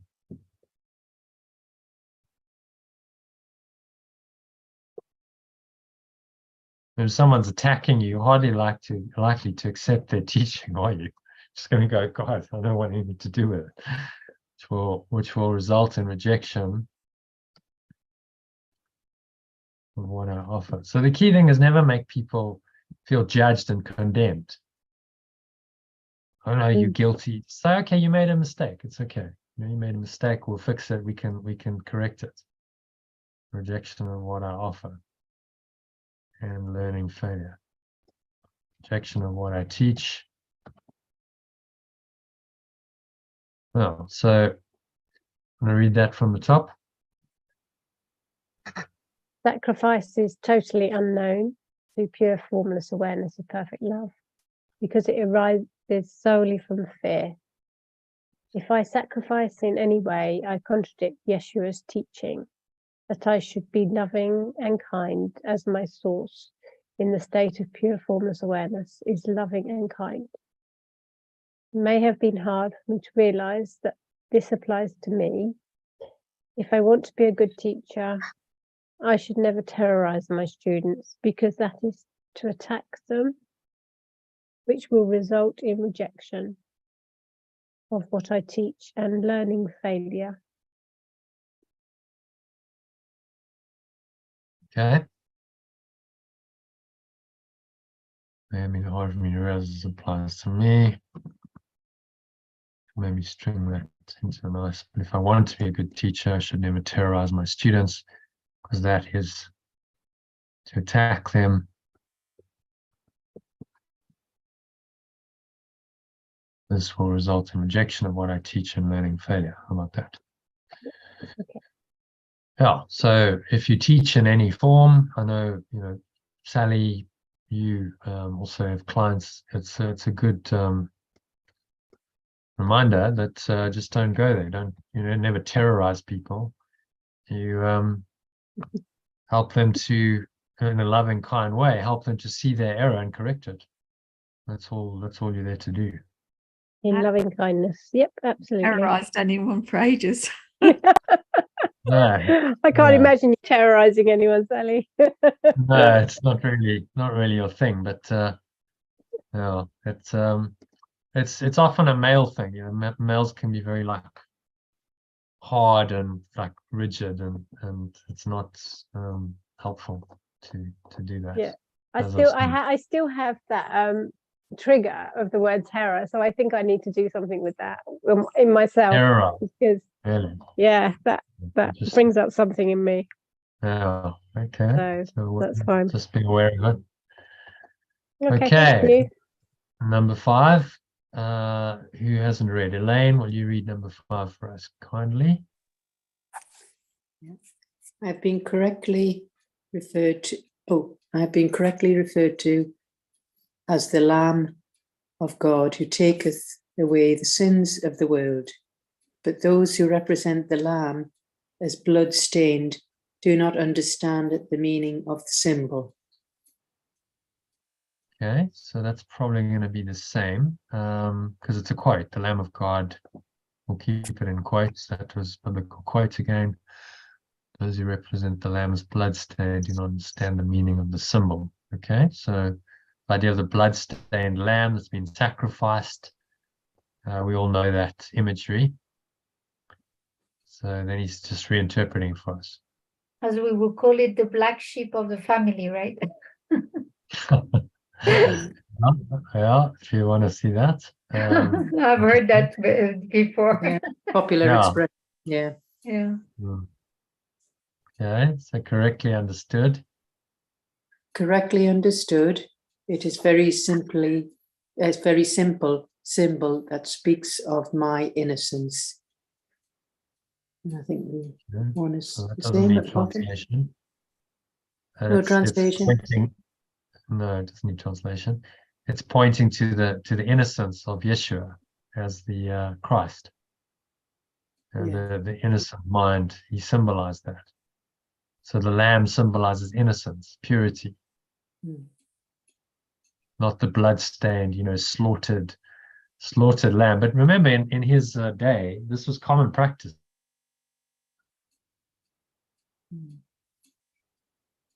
They slaughtered lambs, sacrificed to God all the time. So of course, it was going to be misinterpreted. Okay. The lion and the lamb lying down together symbolize that strength and innocence are not in conflict, but naturally live in peace. And bottom line and lamb lying together.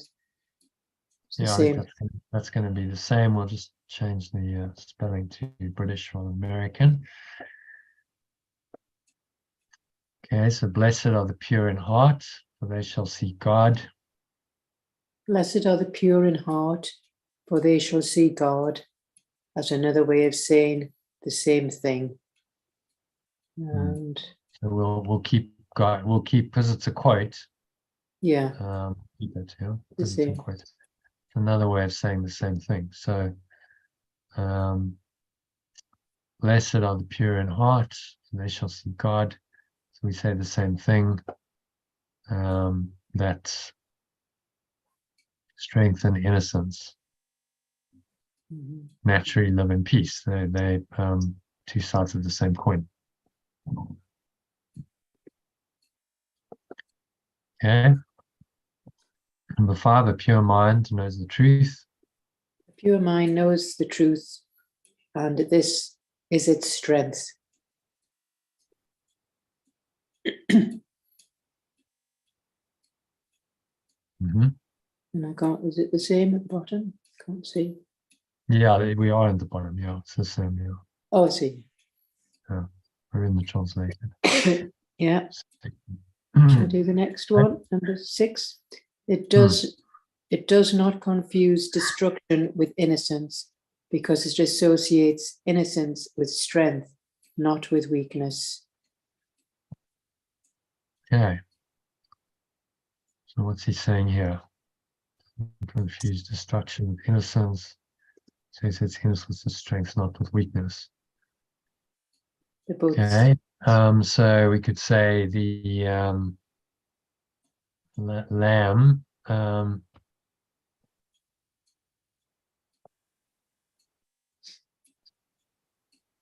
idea that Yeshua as the Lamb of God is blood-stained.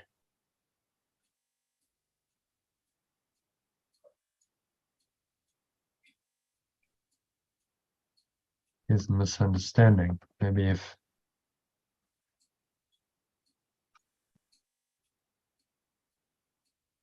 I believe that Yeshua as the, quote, Lamb of God is blood-stained,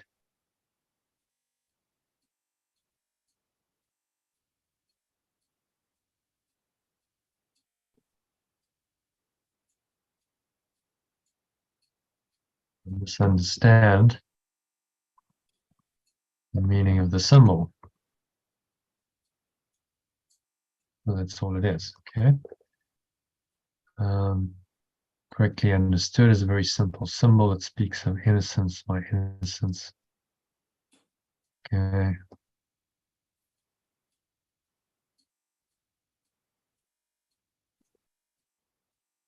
Correctly understood.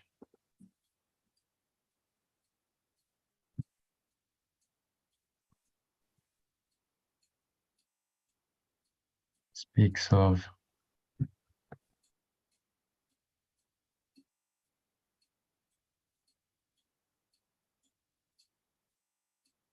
is a symbol of, shall we say, it's a symbol of Yeshua's innocence. The lion and the lamb lying down together symbolize that strength and innocence are not in conflict, but naturally live in peace, naturally exist in harmony. How about that? Exist in harmony as opposed to live in peace. What do you think? Yeah, sounds all right. Actually coexist, maybe coexist in harmony.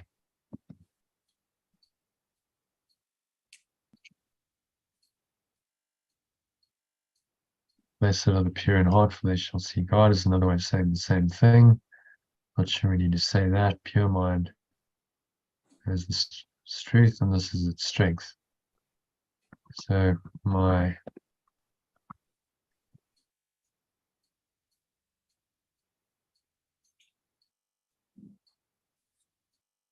pure mind knows the truth, and this is my strength.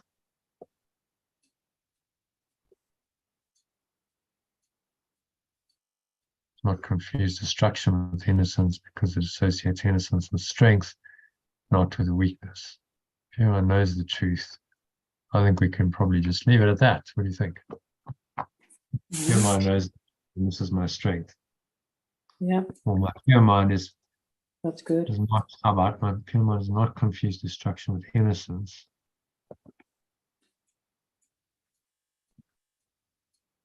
Innocence.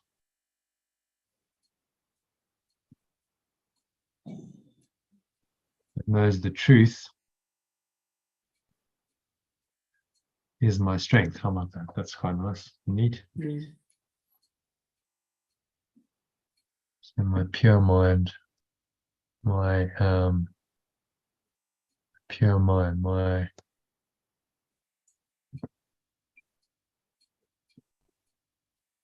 pure awareness.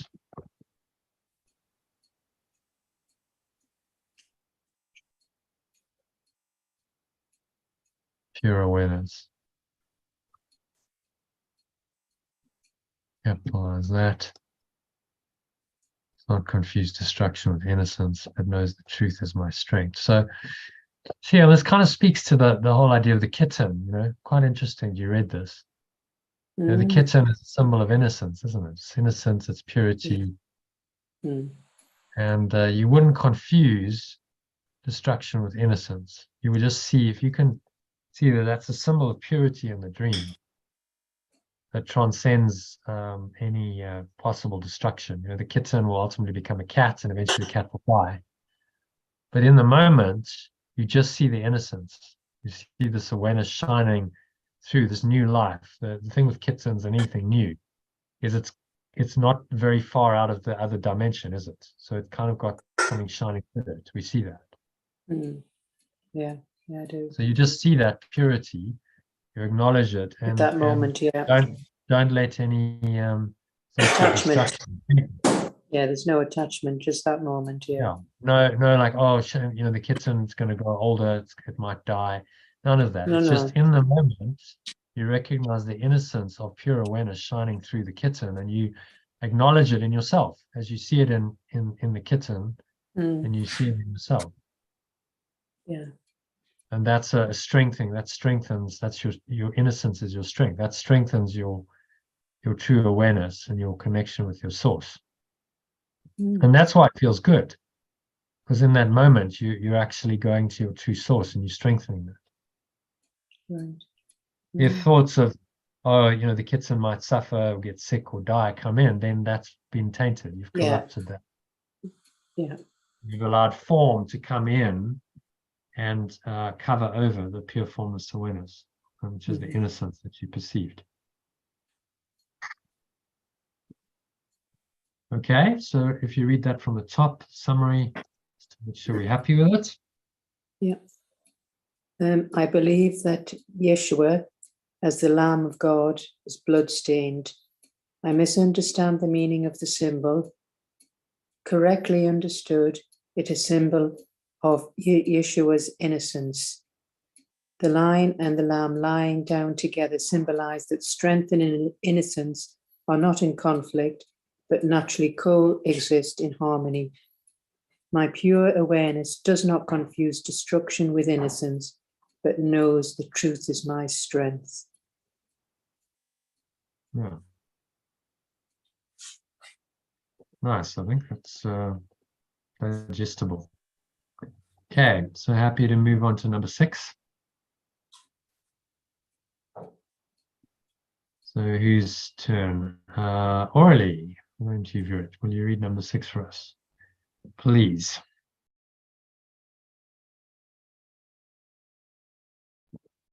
Innocence is incapable of sacrificing anything, because the innocent mind has everything and strives only to protect its wholeness. It cannot project. It can only honor other minds, because honor is the natural greeting of the truly loved to others who are like them. Okay, so pause there. Do we need any translation? I think that's probably okay. No, it looks fine. It is incapable of sacrificing anything. Innocence is Innocent mind is incapable. everything and strives only to protect its wholeness. It cannot project. Okay, so projection only happens from the split mind, from the ego. Mm-hmm. Only honor other minds, because honor is, we'll change that to British spelling. It's a natural greeting of the truly loved to others who are like them. Okay, so it's the namaste idea. I honor you as I am. I see you as I am. That's the unconditional love that comes through that honoring. Okay, the Lamb taketh away the sins of the world. The Lamb takes away the sins of the world, in the sense that the state of innocence or grace is one in which the meaning of the atonement is perfectly apparent. Yeah. Okay. So in the state of innocence, if you're in pure formless awareness, so maybe we can change grace to, I mean, grace is a lovely word. I like love it, that word, grace, actually. I like it. No, it is nice. But what does it really mean? It means you're in pure formless awareness. That's what it means. Great. State of innocence or pure formless awareness is one in which, because in pure formless awareness, you're perfectly innocent. There's nothing else going on. Yeah? It's just totally, just one awareness. There's no idea of anything wrong, no errors coming in. There can be no sin and guilt. The atonement. One in which the meaning of the atonement is perfectly apparent. Mm. It's perfectly clear, maybe we should Clear, say. Yeah. Perfectly clear. The atonement is entirely unambiguous. Mm. So clear is also nice here. It's entirely clear. He's used clear there. Okay, so maybe we should store it to apparent. We don't want to use it twice. So.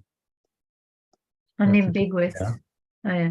Oh, yeah. Highly unambiguous. You know, understand what unambiguous means? Yeah, I know the word ambiguity, so.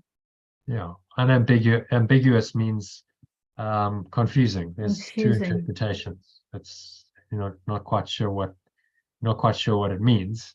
Unambiguous would mean no ambiguity, so it's very clear.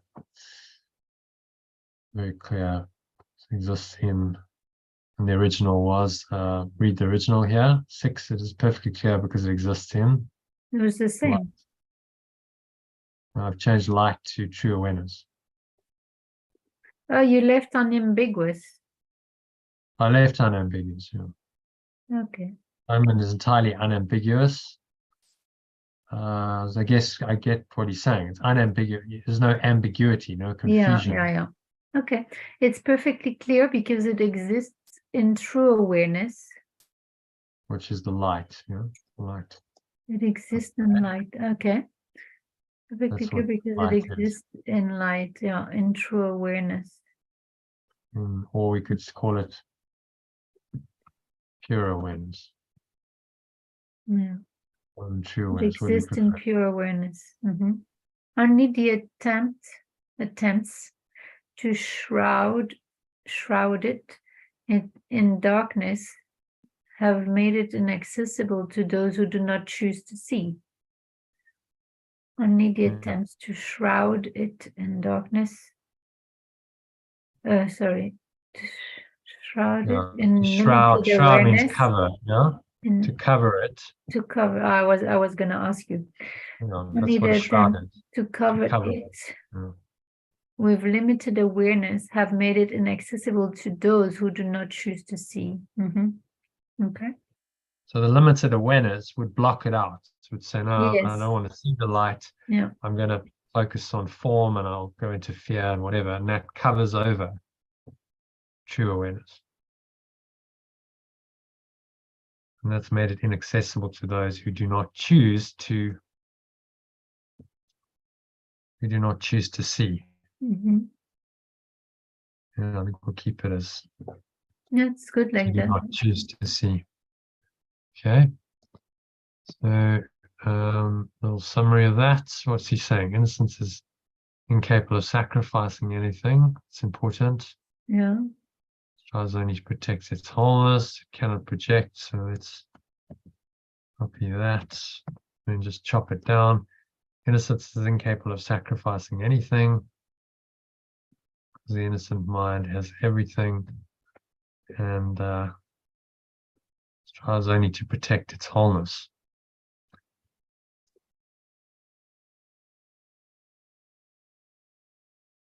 And protect its wholeness.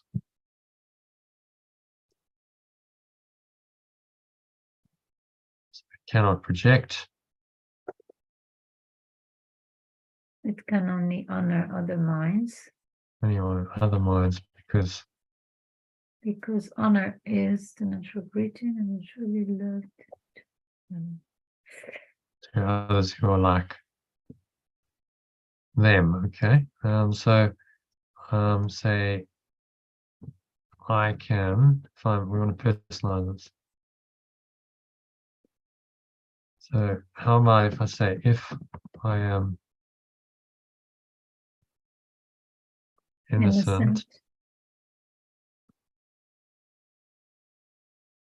I will be incapable. Or if I believe I'm innocent. Yeah. If I believe I am innocent, I will be incapable of sacrificing anything because the innocent mind has everything and only protects its wholeness. So it cannot. It's a long sentence, though. Maybe we should break with a period here. It's wholeness period, and maybe we should break it up. Yeah. And then he protects its wholeness. Okay. So it cannot project. So say therefore. Therefore, yeah, it cannot project. I cannot project, but can only honor other minds. But I can only honor other minds. Honor other minds. Yeah. Because honor is the natural greeting of the truly loved to others who are like them. Yeah, it's a bit long, this one. It makes it very long. Cannot project, we can only honor other minds. Honor is the natural greeting of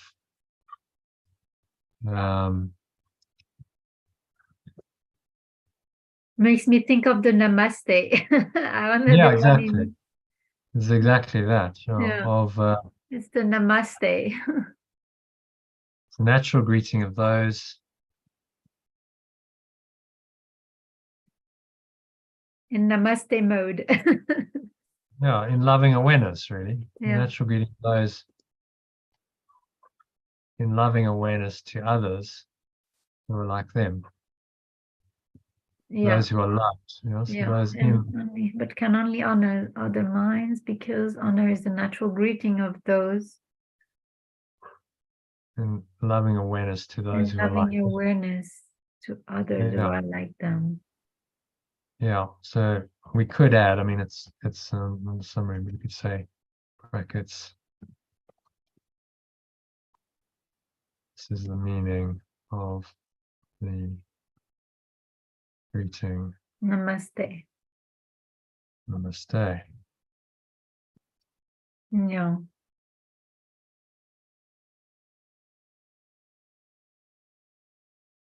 Taketh away the sins of the world and sends the state of innocence or pure formless awareness is one in which the meaning of that one is perfectly clear. Okay, so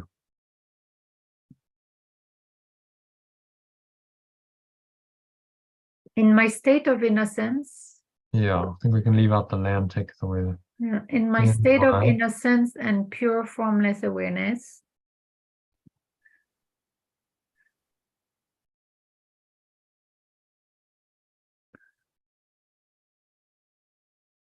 Or pure formless awareness. My atonement is perfectly apparent. No, the meaning of that atonement is perfect. Or the meaning, yeah, let's keep the meaning of the atonement is perfectly, yeah. The atonement. Okay. So we could say the meaning of the atonement is perfectly apparent and entirely unambiguous. Yeah.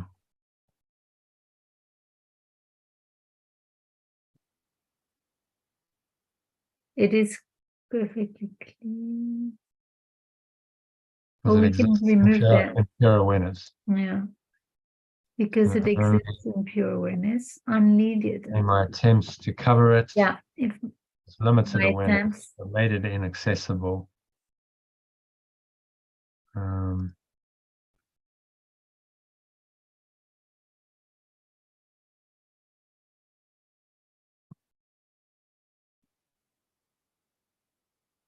Because I have not chosen. But it's not you, it's not I. It's to those who haven't chosen to see. Yeah, but we're personalizing it. So we're trying to make this about Only others. my It's about attempts to cover it with limited awareness made it have made it inaccessible. inaccessible because I have not chosen to see it. Yeah. So, okay. Yeah. Okay, that's good. Maybe if we say because switch it around, because I've not chosen to see it, because how about because I've chosen not to see it.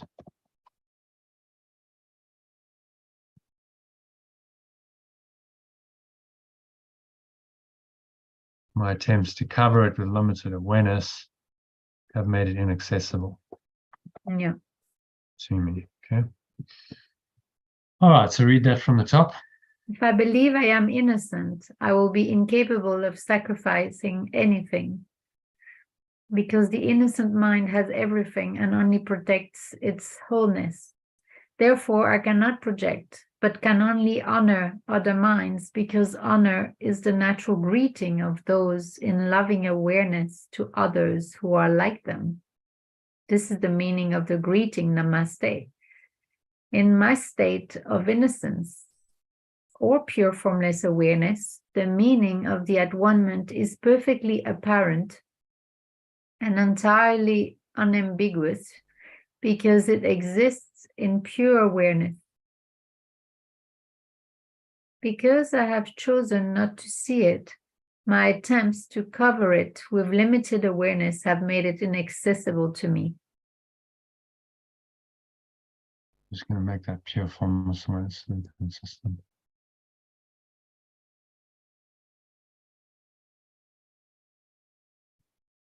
Maybe my state of, do you want to keep innocence or pure formless awareness? We just go. Yeah, I like the word innocence because they talk about it at the beginning of that paragraph. Okay. It's reinforcing it. In a state of innocence. In a state of innocence or pure formless awareness. Meaning the environment is perfectly apparent and entirely unambiguous, because it exists in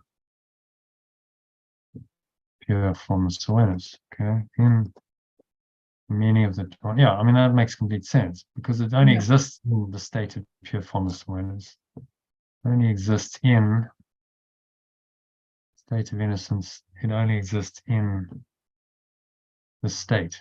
You can't find it anywhere else. I would put in maybe uppercase I made it inaccessible to me. So we know we're talking about the pure formless awareness, right?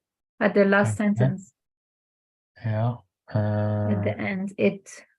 I'm not made it. chosen not to. No, not the last one. It made it inaccessible to me. Yeah, but it's the same. It. We need to. Yeah, I've chosen not to see it. Yeah, yeah. It's the same one. Made it inaccessible. Not chosen to see it. Attempts to cover it with limited awareness have made it inaccessible. And to cover it. To cover it. Yeah, exactly. That's okay. Accessible to me. Okay. Yeah. So we just covered over the lights. What's it saying in summary? We've covered it over. And we believe that we're not innocent, and that's one of the coverings over our light. We believe that if we're not innocent, then we must be guilty. Yeah. The choices. So then I'm You're not guilty of hiding or love, denying love, denying or pure formless awareness of perfect love. But it's a choice. I've chosen not to see it, so I cover it with limited awareness, which would be guilt, sin, attack, and then it's inaccessible to me. But that is a choice. Yeah, I've done that because I'm scared of it. Mm-hmm. I cherish my separate identity over pure formless awareness of perfect love, which is my true identity. That's that's always the choice. I've desired something other than God. Okay, so it's number 6 done. Number 7. This is the penultimate paragraph, just so you know. We're getting there. The Atonement itself radiates nothing but truth. So who wants to read that? Let's see, John, Lynn. Lynn, do you want to read? You able to read tonight?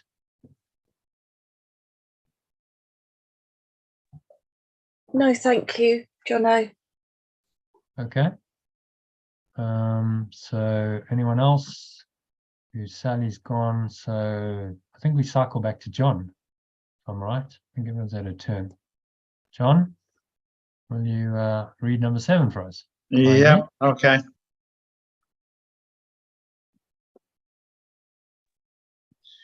The atonement itself radiates nothing but truth.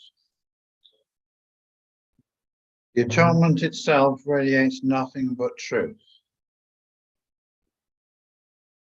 So the Atonement radiates. Atonement, yeah. Itself. Shouldn't that itself shouldn't, I think we could just take away the itself. Atonement radiates nothing but truth. Isn't that simpler? Just take out the itself. Yeah. It therefore epitomizes harmlessness and sheds only blessing. We'll change that. So S. Yeah, it therefore epitomizes blessing. It could not do this if it arose from anything but perfect innocence. Yeah.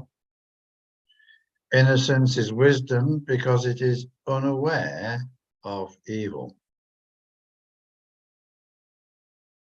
And evil does not exist. It is, however, perfectly aware of everything that is true. Okay, so however,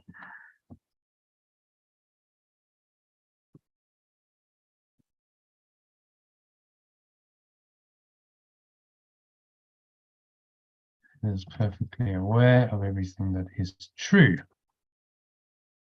Okay.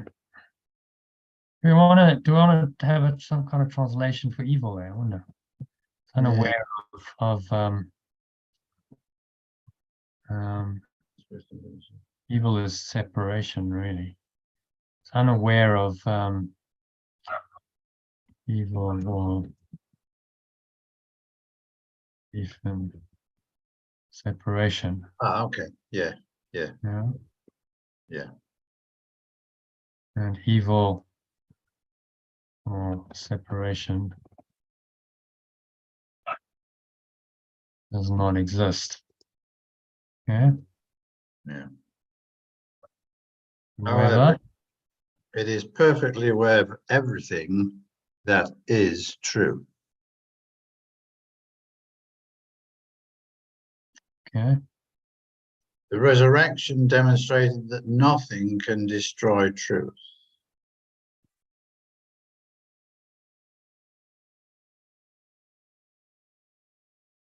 Good can withstand any form of evil, as true awareness abolishes forms of limited awareness.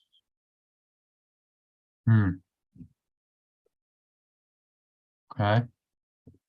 The at-one-ment is therefore the perfect lesson. It is the final demonstration that all the other lessons I taught are true. If you can accept this one generalization now, there will be no need to learn from many smaller lessons. You are released from all errors if you believe this.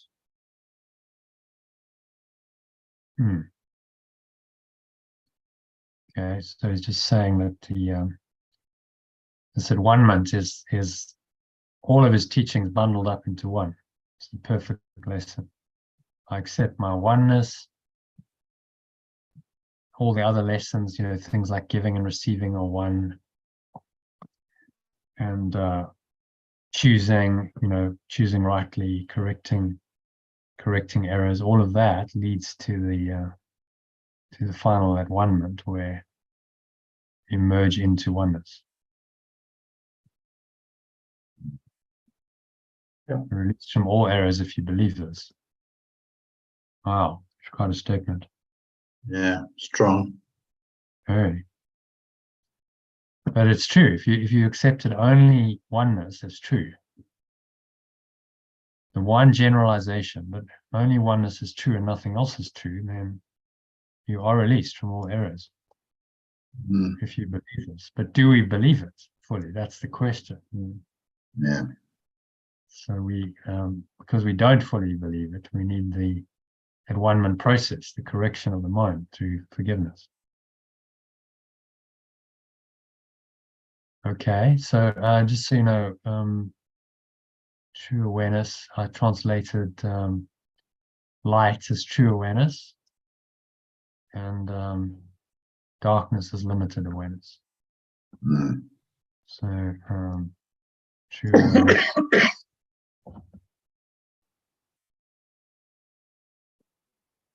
I think we, to be consistent, we can call it pure formless awareness. Abolishes forms of limited awareness. One is there for the perfect lesson. Okay, so summarize that. What's he saying? I'm going to give it a crack. At-one-ment encompasses all truth. That's nice. Yeah.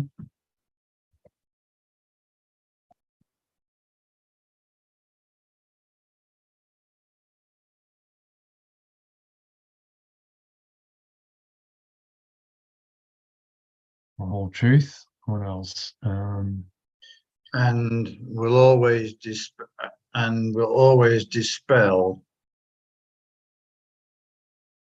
anything that is not, anything that is less than truth.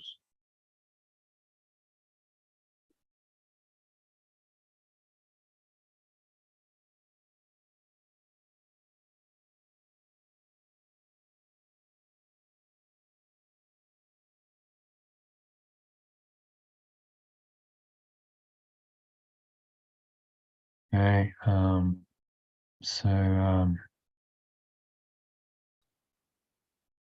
then something about innocence. He's relating atonement to innocence.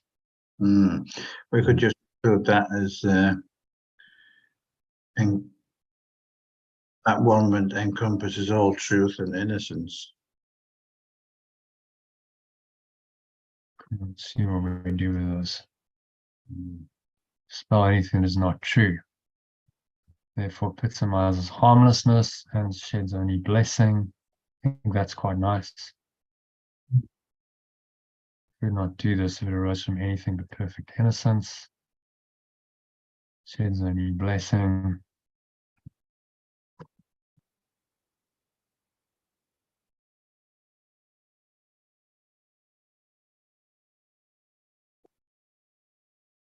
Innocence is wisdom, unaware of evil. So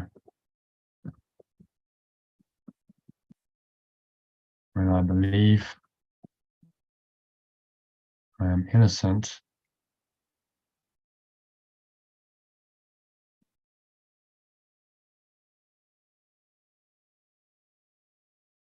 I will have wisdom.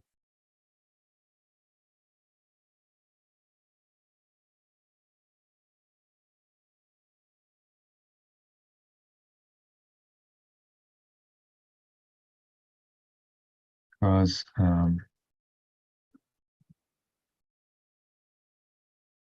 you're unaware. How about know instead of believe? When I know I am innocent. Okay. I will have wisdom because I'll be unaware of evil or the belief in separation. It does not exist. Okay. And then he says something about resurrection demonstrated that nothing can destroy truth.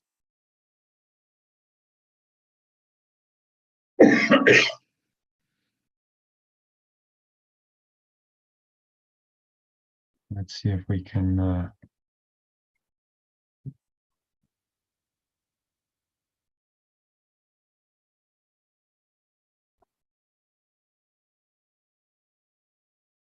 nothing can destroy truth. Good can withstand any form of evil. Pure formless awareness.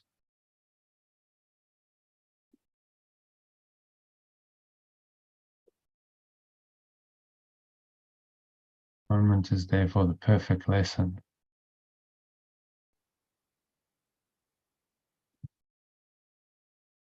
Final demonstration. Personalized my perfect lesson. And all the other lessons. Be sure it's taught are true. I can accept this one generalized. How about this one general principle? Now,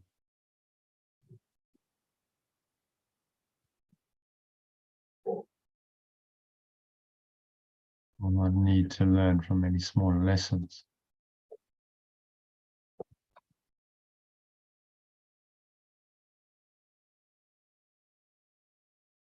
And will be freed from all my errors. Wow. Okay, so I can go for the atonement.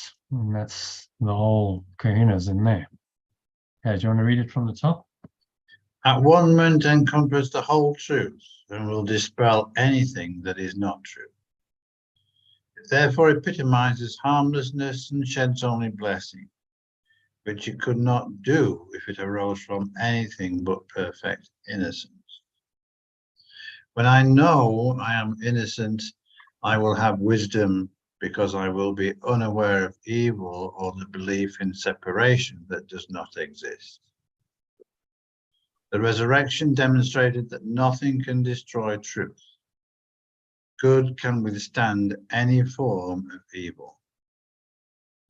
The atonement is therefore my perfect lesson, and the final demonstration that all the other lessons Jeshua has taught are true. If I can accept this one general principle now, I will not need to learn from many smaller lessons and will be freed from all my errors. Okay, happy with that? Yeah. What's he? Yeah. It's really just saying, in summary, that the Atonement is it. It's the whole deal. If you can accept the principle of oneness, it replaces all the smaller lessons, things like to give is to receive, are part of the this Atonement, which is simply saying oneness is true. Oneness is the only truth. Innocence is true, and nothing else is true. Okay, so the innocence of number 8, last paragraph. Who wants to read that? So we'll cycle back to either Aurelie or Lane, either one of you. Both read once, so whoever wants to read it. Okay, I don't mind. Is that one? I feel like I'm reading the same thing again. No, It's so because similar, it's but because different it's paragraph. emphasizing on innocence, and I just read about innocence. Yeah. The innocence of God is the true state of the mind of His Son. Okay, translate. The innocence of pure formless awareness of perfect love is the true state of the mind of its extension. Yeah.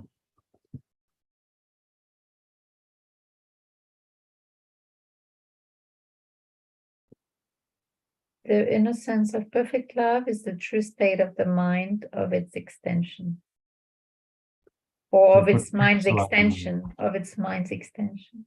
I don't know. Yeah, maybe. Of the mind. Because it's like of the way. Of the mind of its extension. I think we have to keep it as mind. We'll make it a capital M, because that's the Christ mind. True state of our mind is capitalized, yeah. Or its extension. So the innocence and pure formless awareness and light, truth, it's all the same. It's one thing. Yeah. So, we have to believe we're perfectly, or know, not just believe that we're perfectly innocent. Otherwise, our mind is still split. Mm-hmm. We believe that we've done something wrong, and there's guilt there, and guilt leads to fear, attack, and all of the pretty nasty stuff that plagues us in this. No, I know about that stuff. So we must accept our perfect innocence, even though the world is telling us we're not innocent. People project their stuff onto you, and they tell you you're wrong and you're bad and you've messed up. What you've got to ignore, because you are perfectly innocent, and none of that actually matters at all.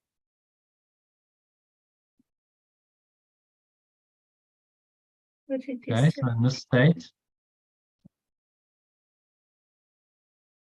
trying to remember what you said earlier. I know you said so much. So I was trying to remember what you said about that, about the guilt in the expression session. We were talking about the guilt, the projection of guilt, or the projection of guilt. Oh yeah, it was about the belief of being unfairly treated, kind of reinforced the belief in guilt of the victim. Yes, and then you must believe that you're not innocent. The victim doesn't believe he or she is innocent. Yeah. Because you must subconsciously believe that you deserve the punishment in order to keep attracting it. So the victim believes that they are guilty, that they deserve to be punished, but they don't acknowledge that. So then they might go, well, I'm unfairly treated and I believe I'm innocent. It's a surface level, but actually if you dig in deeper, you see that they don't. They believe they deserve to be punished, which is why they keep manifesting punishment. Yeah, so what when it's the other person projecting all that guilt, how do you deal with it? Well, it's not really another person, it's the thought systems, the ego, which is the thought system of separation, projecting it through them. So their mind is used by the ego, which becomes a symbol in your dream of this thought system, which is then there for you to look at and say, well, do I believe that or not? And forgiveness says, no, it's not true. So let it go. It's no matter how awful it seems to be, it's not real or true. It's just false. It's a false belief system. You're seeing the manifestation of a false belief system projected out as guilt, sin, fear, attack, hatred. But the thought system is not true because it's based on a false idea. Oh, that's interesting. I was being tested again to actually say, no, that's not true.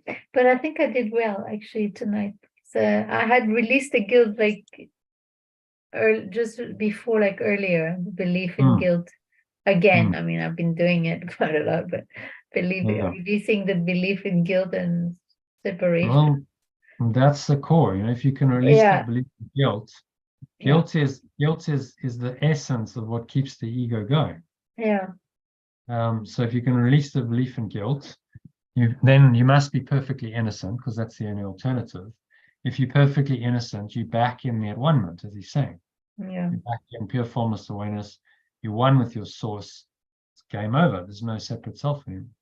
Yeah, but so it's funny because this time when I was speaking the truth, it's so funny. This is crazy, this stuff. When I was speaking the truth about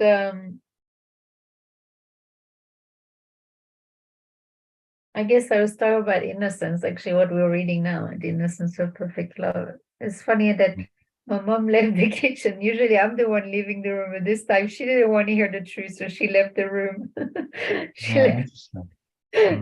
Very interesting. In the presence of the truth, you know, the darkness will shrink. It will hide away. Will leave. Exactly. That's what happened.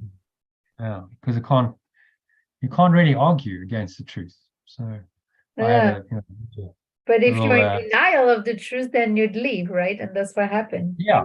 And you know, my debate with this lady, I'm saying that it ended when she said, "Well, I'm not communicating anymore. I'm blocking your number," because she just couldn't. It was like, okay, well, you're not going to win this one because the truth is true. You know, I'm just presenting it, and it's like, well, I won't even engage, because it's like, well, how do you argue that the false is true? You can't.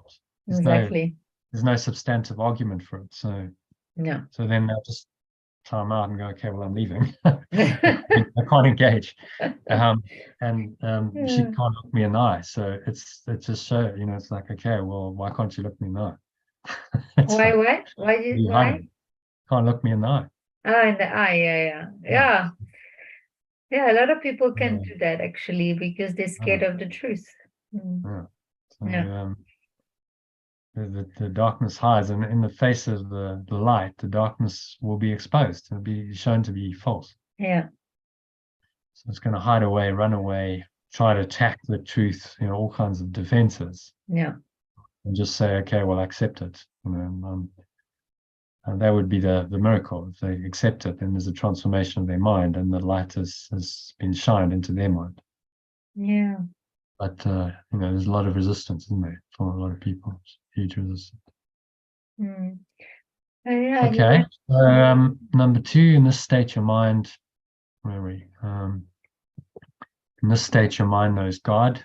In this state, your mind knows God, for God is not symbolic; He is fact.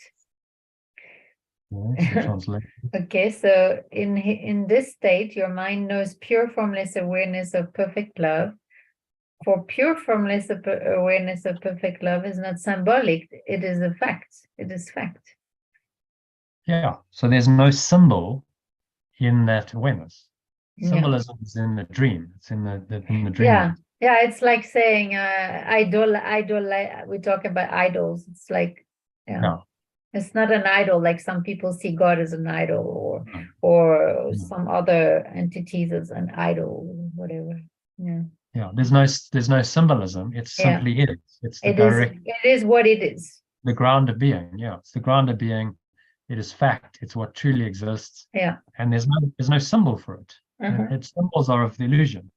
We talk. We just open up. You weren't here, but Sally asked about, well, they did some healing session with Jackie, and some kind of guides, angels came in, 12, Council of 12, and these kinds of light beings. And she said, how do I interpret that? And I said, well, it's symbolic. It's a symbol of pure formless awareness of perfect love in the dream. It can be helpful, and it does seem like it was helpful in the healing, because it's a symbol of the light. But God is the light. God is what it is. There's no symbolism in it, So that's all he's saying. Yeah. It's not symbolic. It's absolute fact. It's the ground of being that cannot be contradicted or undone. It, without this fact, we would have no awareness at all. There would be no life. So it is the indisputable fact of the universe. It's the one true fact that you can always rely on, that God is. So they saw like light being as symbols, or it was symbols of support, of loving support. Or so they were symbols of pure formless awareness of perfect love in the dream, come in a symbolic way that was maybe helpful in the healing session. Yeah, the healing. Because pure formless awareness there's no symbol. You can't really symbolize it. Any attempt to do so denies its essence, doesn't it? Because it's not a form. So how can you symbolize what's pure formless? Yeah, exactly. Yeah. So that's why it says it is the fact. It is the ground of being. It is, it is really all there is. So it's an energy of love, right? It's an energy of love. Yeah, well, it's not even energy. Energy again is, energy is of the illusion. Energy is projected thought. So energy is dualistic. Energy fluctuates, energy changes, energy becomes transformed, so on. That's energy we're talking about, then the world of form. It's pure awareness. It's a pure awareness that's beyond energy, beyond all duality, that just is. There's no fluctuation in energy. Energy fluctuates. So the quantum physicists tell you it's moving all the time, it's oscillating. Things are popping in and out of existence in the quantum field all the time. But there's not that instability in pure awareness. It just is.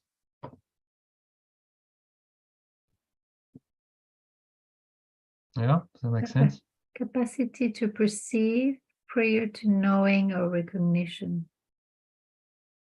I'm trying to translate exactly what that would be in French so I can really fully get it, understand this. To translate what? How do they translate pure awareness? Because I thought it was a consciousness. The way they translate it, they would say pure consciousness. And I received a message once like that. It was a very quick healing session, and I received this message: you are pure consciousness. Yeah. So again, we use consciousness to denote the domain of the ego. That's why I'm trying to get what is the meaning. Well, I don't know, but is there a word for awareness as opposed to consciousness in French language? Yeah, no, you see, they say consciousness, pure consciousness.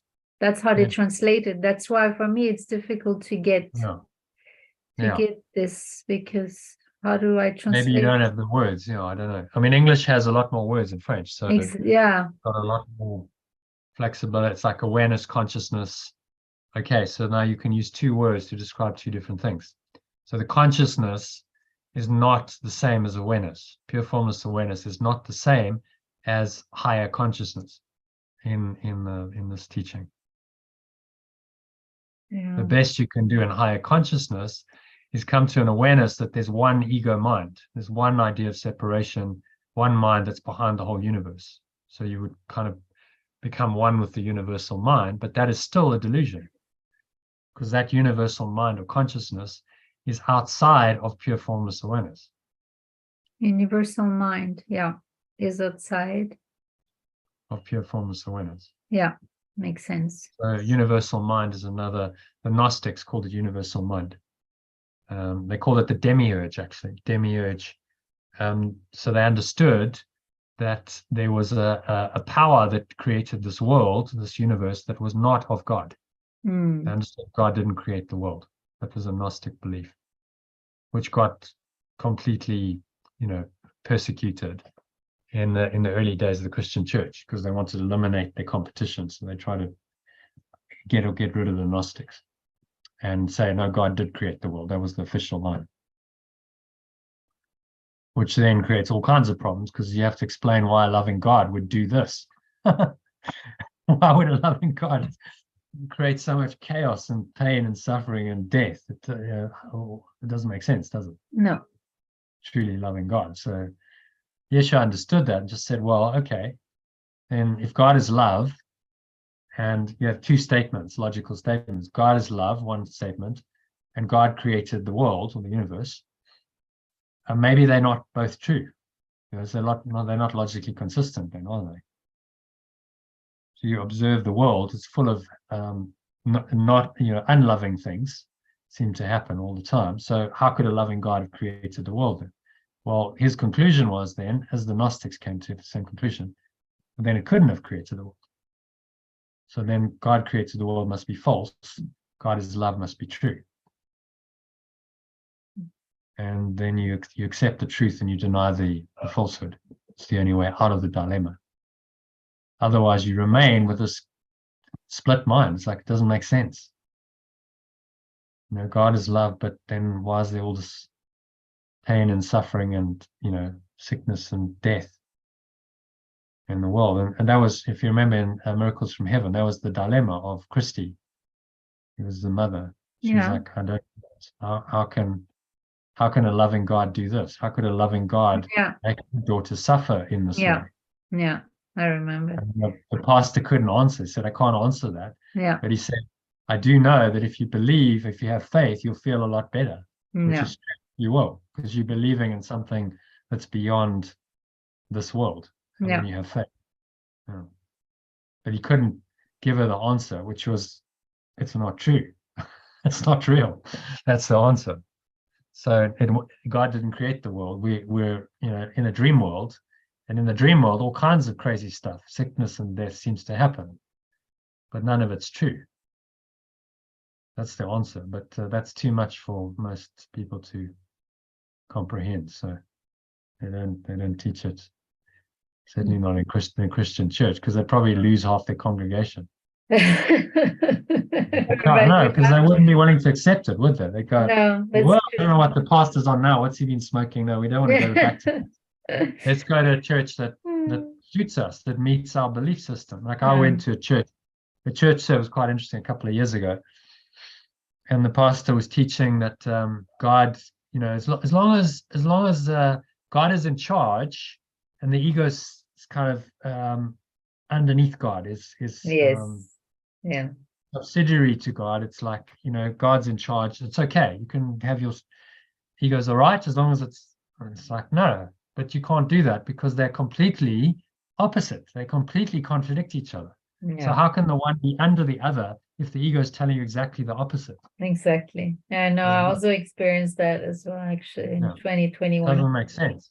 But he's teaching that message because if he taught the absolute truth, he said, well, you have to give up all of your idols, all the stuff that you value, your money and the cars and the houses. And it was an African society. They're often very aspirational. They're trying to get all the stuff. It's like to improve their lot in life and status. Yeah, when you go to church, you can see it's very idolatry, actually, very idolatry, like this kind of mindset. Idolatry. That was my experience, actually. Yeah, and it's it's not gonna free your mind. It's just gonna no, because it's still ego based. So the ego is okay as long as God is in charge. But what does that even mean? Yeah. Who is really in charge? Who is really in charge? In their mind. Well, in their mind. If you allow the ego to have space in your mind, then the ego's in charge. Yeah. And God is kind of, it's a nice idea. God's in charge, and you can, you must humble it all. All sounds good, and he's not. There's no answer to that. It just sounds good at a Sunday sermon, and then people go off and just carry on living their lives. Feeling okay, the pastor, it's okay. So I'd really like to, get my new Mercedes Benz, and if I shave a few corners off and I do a bit of wheeling and dealing, it's okay because God's still in charge or something. You know, people justify their actions in kinds of ways. Anyway, where are we? Number 8. We're getting through this. So knowing God is not symbolic, it is fact. It's his fact, knowing his extension as knowing his son, read the original. Knowing his son as he is, you realize that the atonement, not sacrifice, is the only appropriate gift for God's altar, where nothing except perfection belongs. Okay, so knowing its extension as it is, or as it is. Its extension as I am. Yeah. Oh no, knowing its extension as it is. Yeah. You realize that the atonement, not sacrifice, is the only appropriate gift for pure formless awareness of perfect love's altar. What did we say what it the altar was? Well, yeah, no, I forgot. What was this Can again? you remember? Altar. What did we translate this as? Anyone help? Can anyone help already? Yes, please help me. Foundation. Foundation. Thank you. Perfect loves. Well done, guys. You have amazing memory. For perfect love's foundation, we'll take out the pure formless awareness, where nothing except perfection belongs. Okay, so what was today's? My thoughts do not mean anything. That's probably why I forgot it. no. It's a good excuse, right? My thought did not mean anything, so I forgot the word. You're pretty new to this. You know, John's been doing this for a year and a half, so it's got a lot more exposure. We've done a lot of translation over that time. So.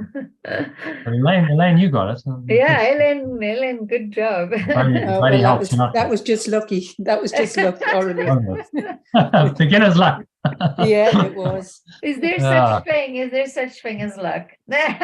No, it came from the Holy Spirit. Yes, that's more like it. Yeah. Yeah, so you realize in 1 minute, read that sentence from the top, knowing its extension. Knowing its extension as it is, you realize that the atonement, not sacrifice, is the only appropriate gift for perfect love's foundation, where nothing except perfection belongs. The understanding of the innocent is truth. And that is why their foundations are truly radiant. Yeah. So the foundation of your thought system is what he's pointing to. Okay. It's radiant. It's the light. The foundation is pure formless awareness, perfect love, which is the light, which is truly radiant. Thought system. Yeah, it's a good one to remember. This one. That's why well, we could say the foundation, if you want to, foundation.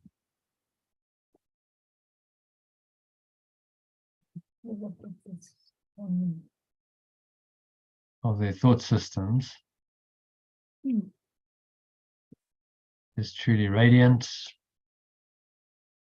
truly aware, maybe.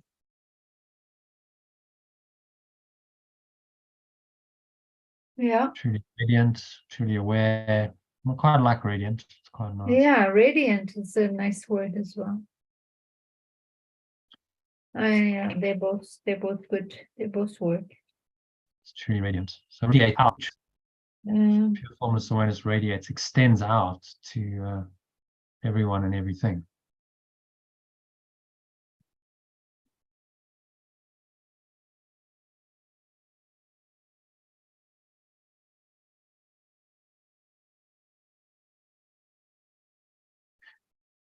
Okay.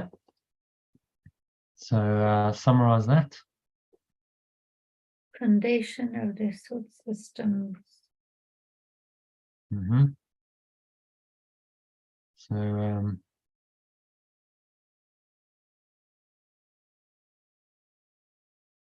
So the innocence of God. Summarize that. Okay. The innocence. Summarize this. The innocence of perfect. So my true innocence. Oh yeah, or the innocence. Oh yeah, we did put my. How do we put So that? my innocence of perfect love is its true state. So the innocence of perfect love is the true state of my mind. I think that's a good one. Yeah. True state of my mind. My mind's true state is the innocence of perfect love. I like that. My mind.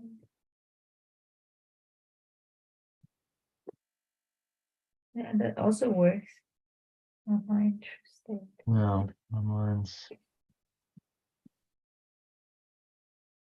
true state.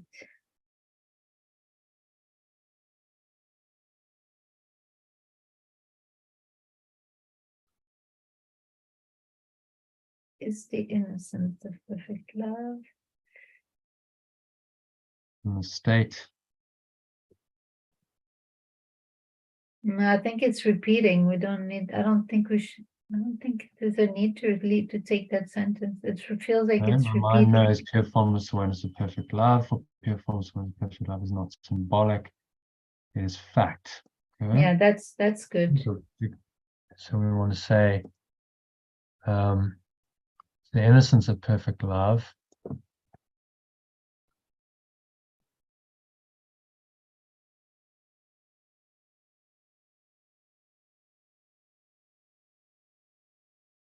in my mind.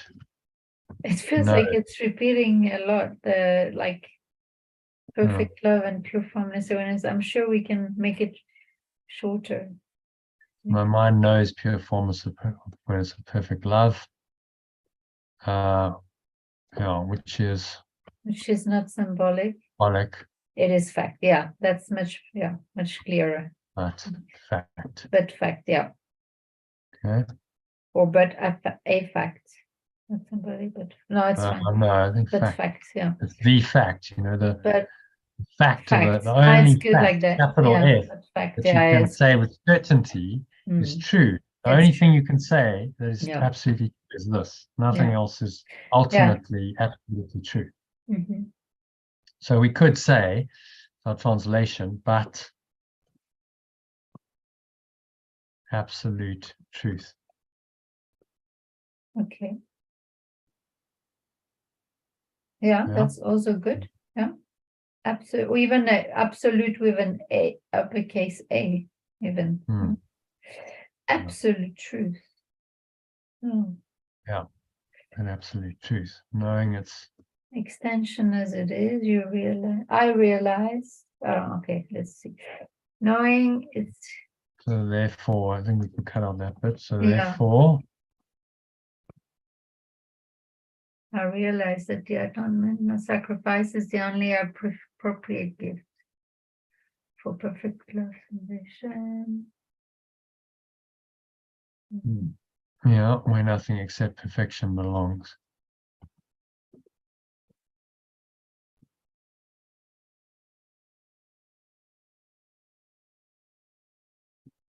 Well, the number 4 is kind of repeating what we wrote at the top there. Kind of repeating the understanding of the innocent is truth. That's kind of what we wrote. My mind's true state is the innocence of perfect love.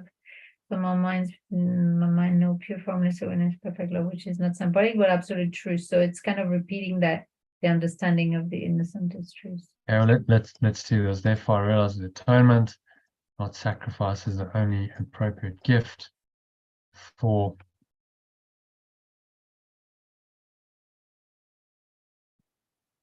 my mind, something like that. Shorten it. It's really radiant. So, gift for my mind, my understanding.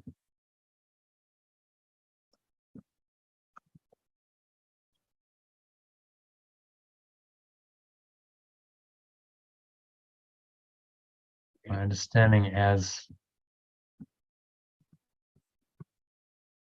completely innocent. He is the truth. Understanding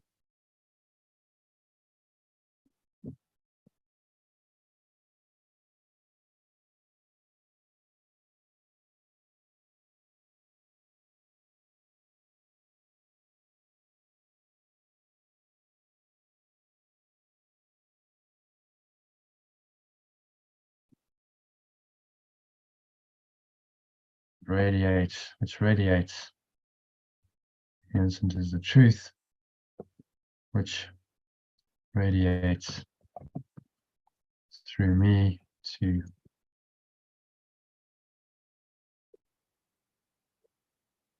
others, to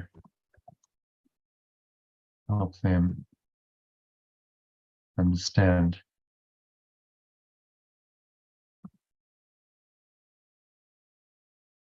Something like that.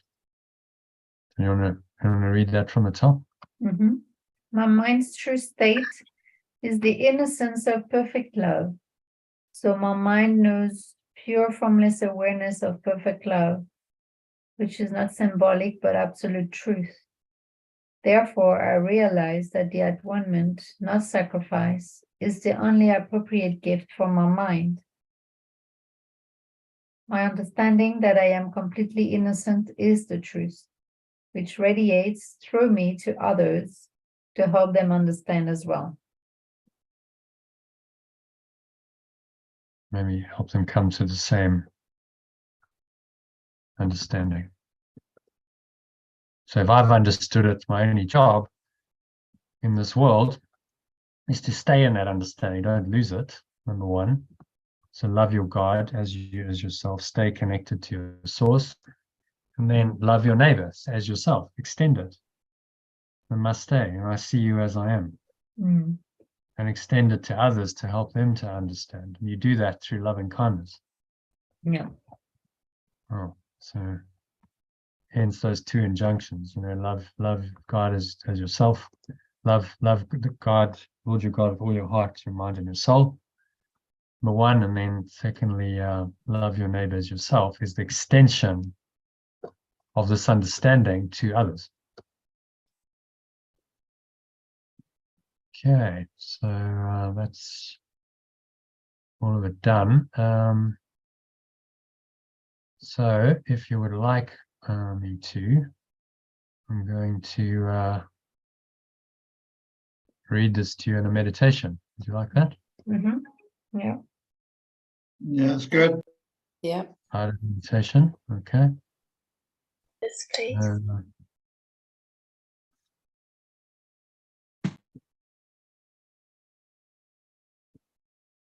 Just okay, just get myself ready. Stop this recording. Start the other one.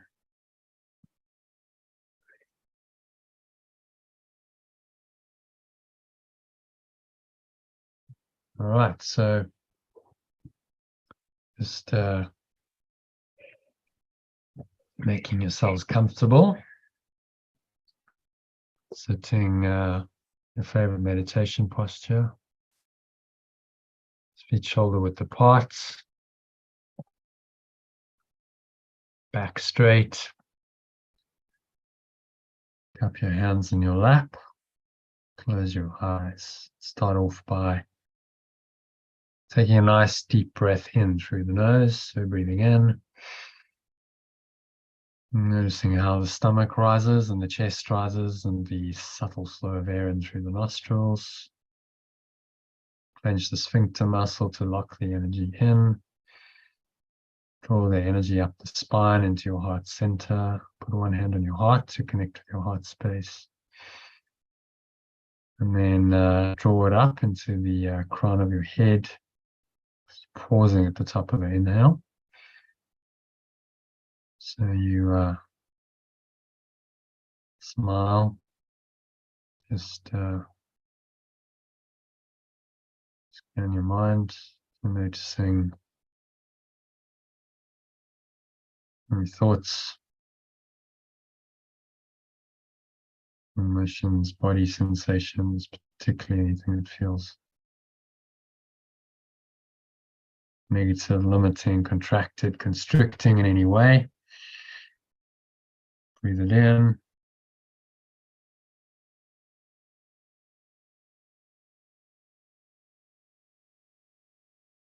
Maximal inhale breath, the top of the inhale, scan your mind. Notice any thoughts going on.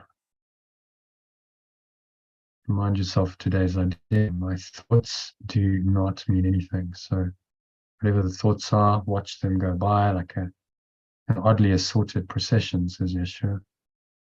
And just say my thoughts about whatever it is, whoever it is, does not mean anything. Then you let it go. Help with your breath, blow it out. And you go into the nothingness that it really is. It's going, gone. Pull the lower stomach into the spine. Swallow the last remaining air out. And you just rest here. In peace and stillness.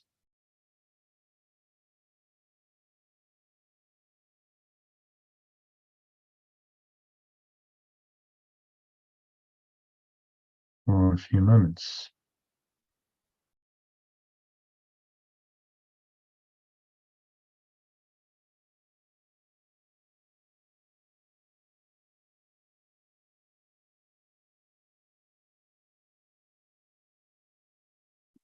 So just breathing in and out through your nose.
Breathing in and out through the nose, sinking inwards,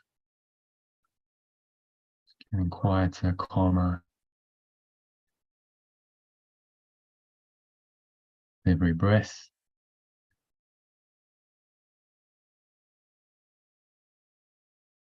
So your mind is like a still, calm,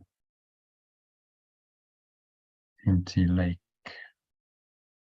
on a windless day.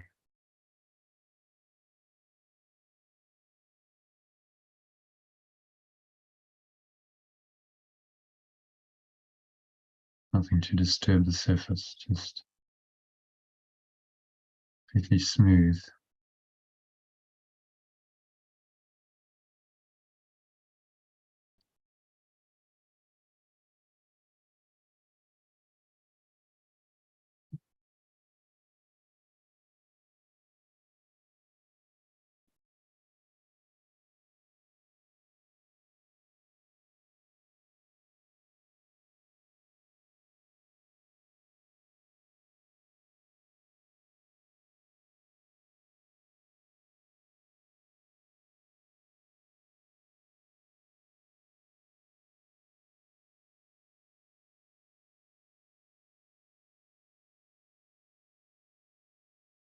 So just keep watching the breath. Just allow these words to come in and permeate into this very still, calm awareness of truth.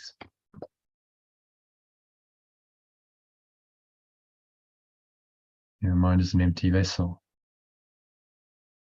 And try and feel into these words. You might want to put one hand on your heart center to just try and personalize these words, really allow them to go deeper into your mind. So this is a summary, Personalised Executive Summary, we call it, of tonight's reading from section 1 of chapter 3, titled Atonement Without Sacrifice.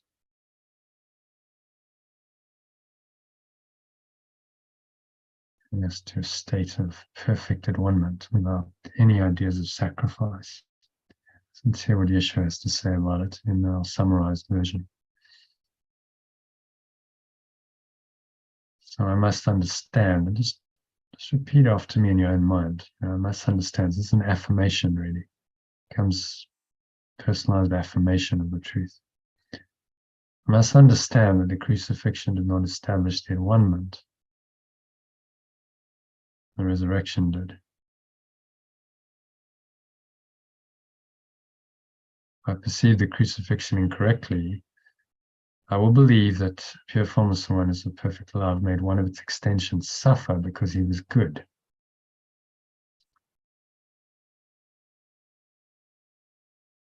This will lead me to be bitterly afraid of perfect love.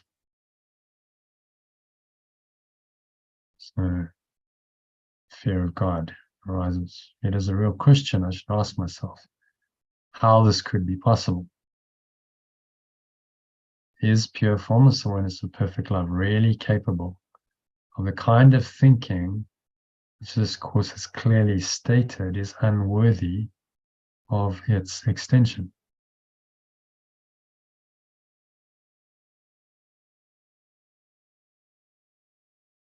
So, question points us to the obvious answer that it's not. This course is telling us very clearly that this kind of thinking is not worthy of us. So, why would it be worthy of our source? Pure formless awareness of perfect love itself. So my best defense is not to attack anyone else's position. I'm referring here to, say, the traditional Christian position that Jesus is the only Son of God who died some kind of sacrifice to atone for our sins, rather to protect the truth. So protect the truth in my own mind.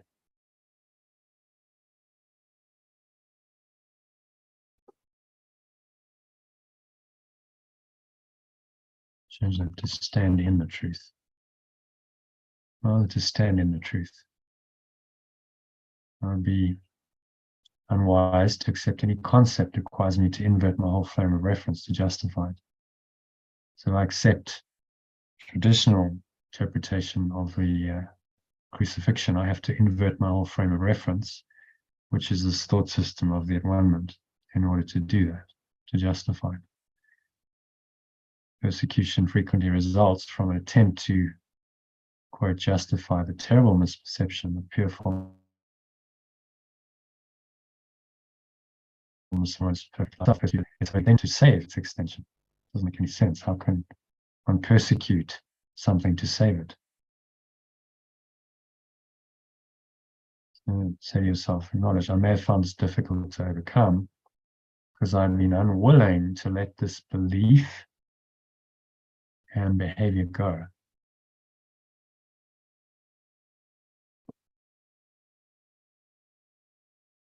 As it protects my separate self. So it's a defense of your separate self. So an example of this is when a parent beats his child and says, this hurts me more than it hurts you, to feel exonerated. Can I believe my source really thinks this way?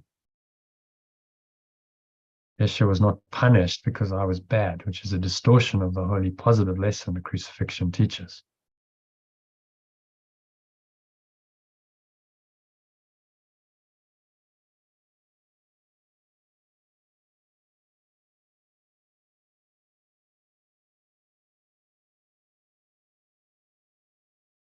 So my evil past is never punished by pure formless awareness of perfect love, which is not even aware of it. So I'm delusional if I believe that pure formless awareness of perfect love could hold my errors against me or Yeshua or anyone.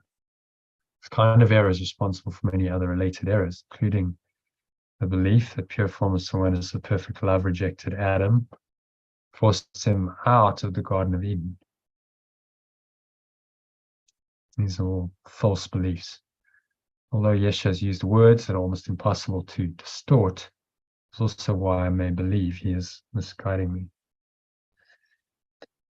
So just keep breathing. Nice, deep, slow, rhythmical breaths. Observe the breath flowing into the nostrils and out of the nostrils.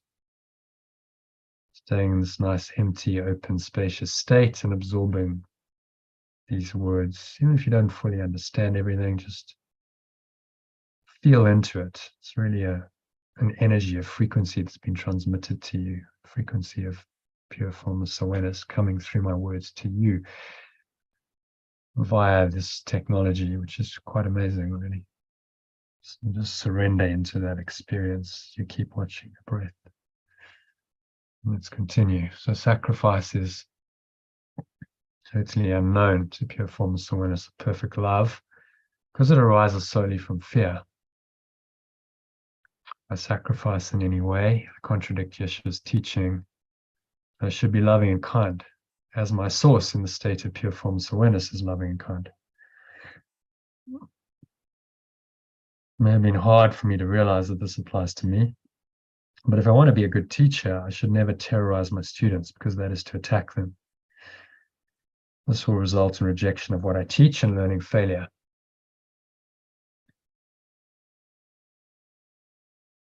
I believe I'm innocent. I'll be incapable of sacrificing anything because the innocent mind has everything and only protects its wholeness. And therefore, I cannot project, but can only honor other minds. Because honor is the natural greeting of those in loving awareness to those who are like them. This is the meaning of the greeting, Namaste. I see you as I am.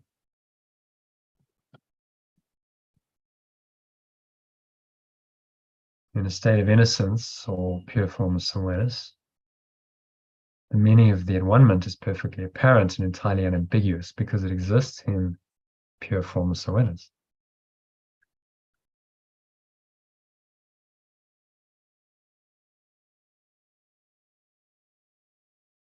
Because I've chosen not to see it, my attempts to cover it with limited awareness have made it inaccessible to me. So it's a choice, but I can choose again to see it. So at-one-ment encompasses the whole truth and will dispel anything that is not true. Therefore epitomizes harmlessness, sheds only blessing, which it could not do if it arose from anything but perfect innocence.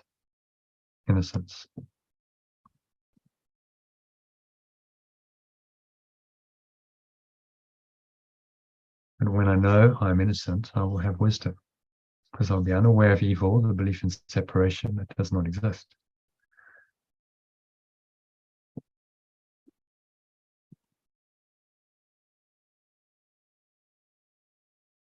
So the resurrection demonstrated that nothing can destroy truth. Good can withstand any form of evil. At-one-ment is therefore my perfect lesson and the final demonstration, and all the other lessons Yeshua has taught are true.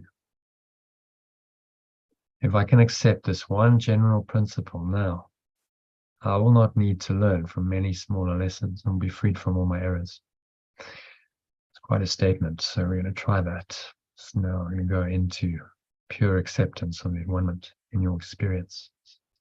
My mind's true state is the innocence of perfect love. So my mind knows pure formless awareness of perfect love, which is not symbolic but absolute truth. Therefore, I realize that the at-one-ment, not sacrifice, is the only appropriate gift for my mind. My understanding that I'm completely innocent is the truth, which radiates through me to others to help them come to the same understanding. That is my only true purpose and function as well, to be the truth, the light of the world, and spread it, share it with others. So just for a couple of minutes, sink into this truth. Just allow yourself to experience your mind's true state of innocence, which is perfect love, pure formless awareness of perfect love, is in you right now. It's your true state of awareness. It's always been there, just been obscured by your decision for something else. So now make the decision to go there, to surrender into it. Just let go and let God is another way of saying that. Let pure formless awareness of perfect love just arise in your experience. Feel into it. You can put one hand in your heart center that helps you breathe. Just watch your breath to keep your mind clear, calm, open. And in that state, this natural awareness, your pure formless awareness, perfect love, which is innocent, whole, complete, let that arise for you. Give yourself over to this completely for the next couple of minutes of deep silence.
So just gently coming back from this deep state of awareness, and we just drifted off into pure formless awareness. You really experienced the she was pointing us to this profound section. Now it's time to just bring some of your awareness back into the body, to the breath, the senses, and the world. And on the count of 3, going to open your eyes. So 1, just breathing in, noticing how the stomach rises and the chest rises, and the subtle flow of air in through the nostrils.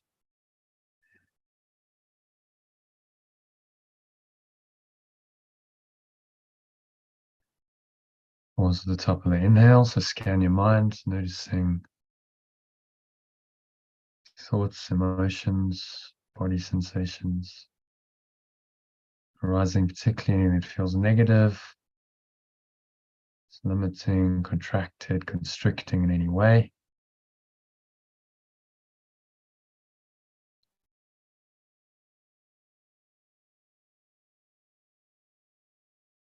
And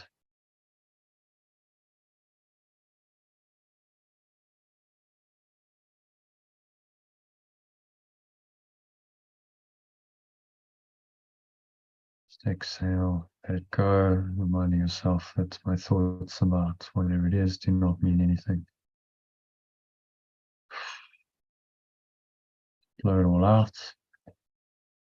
The breeze of your breath to the nothingness it really is. Thoughts about whatever it is do not mean anything. Roll the stomach into the spine, expel the last remaining air out. And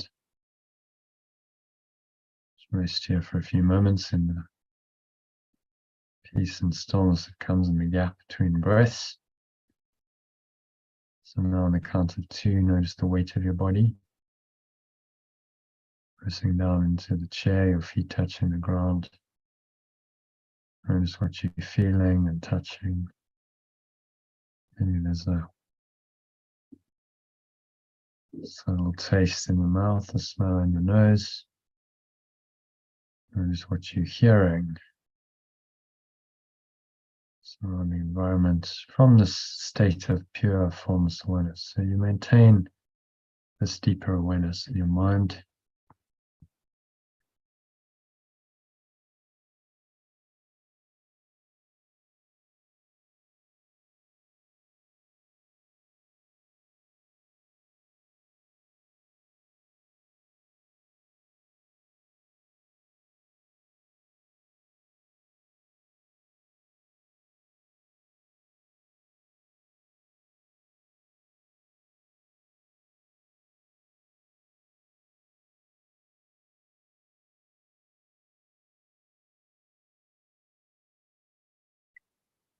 So you're just going to stay in this awareness,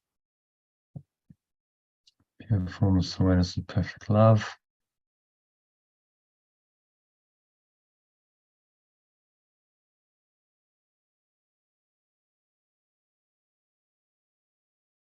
The rest of the evening, carry that with you into bed and on into tomorrow. So it is said and so it is done. And now on the count of 3, you're going to open your eyes, just take a minute to look around, bring yourself back slowly into the room. Notice everything casually, and if any thoughts arise in connection with anything you see, just remind yourself that my thoughts about this thing, object, do not mean anything. Thoughts do not mean anything.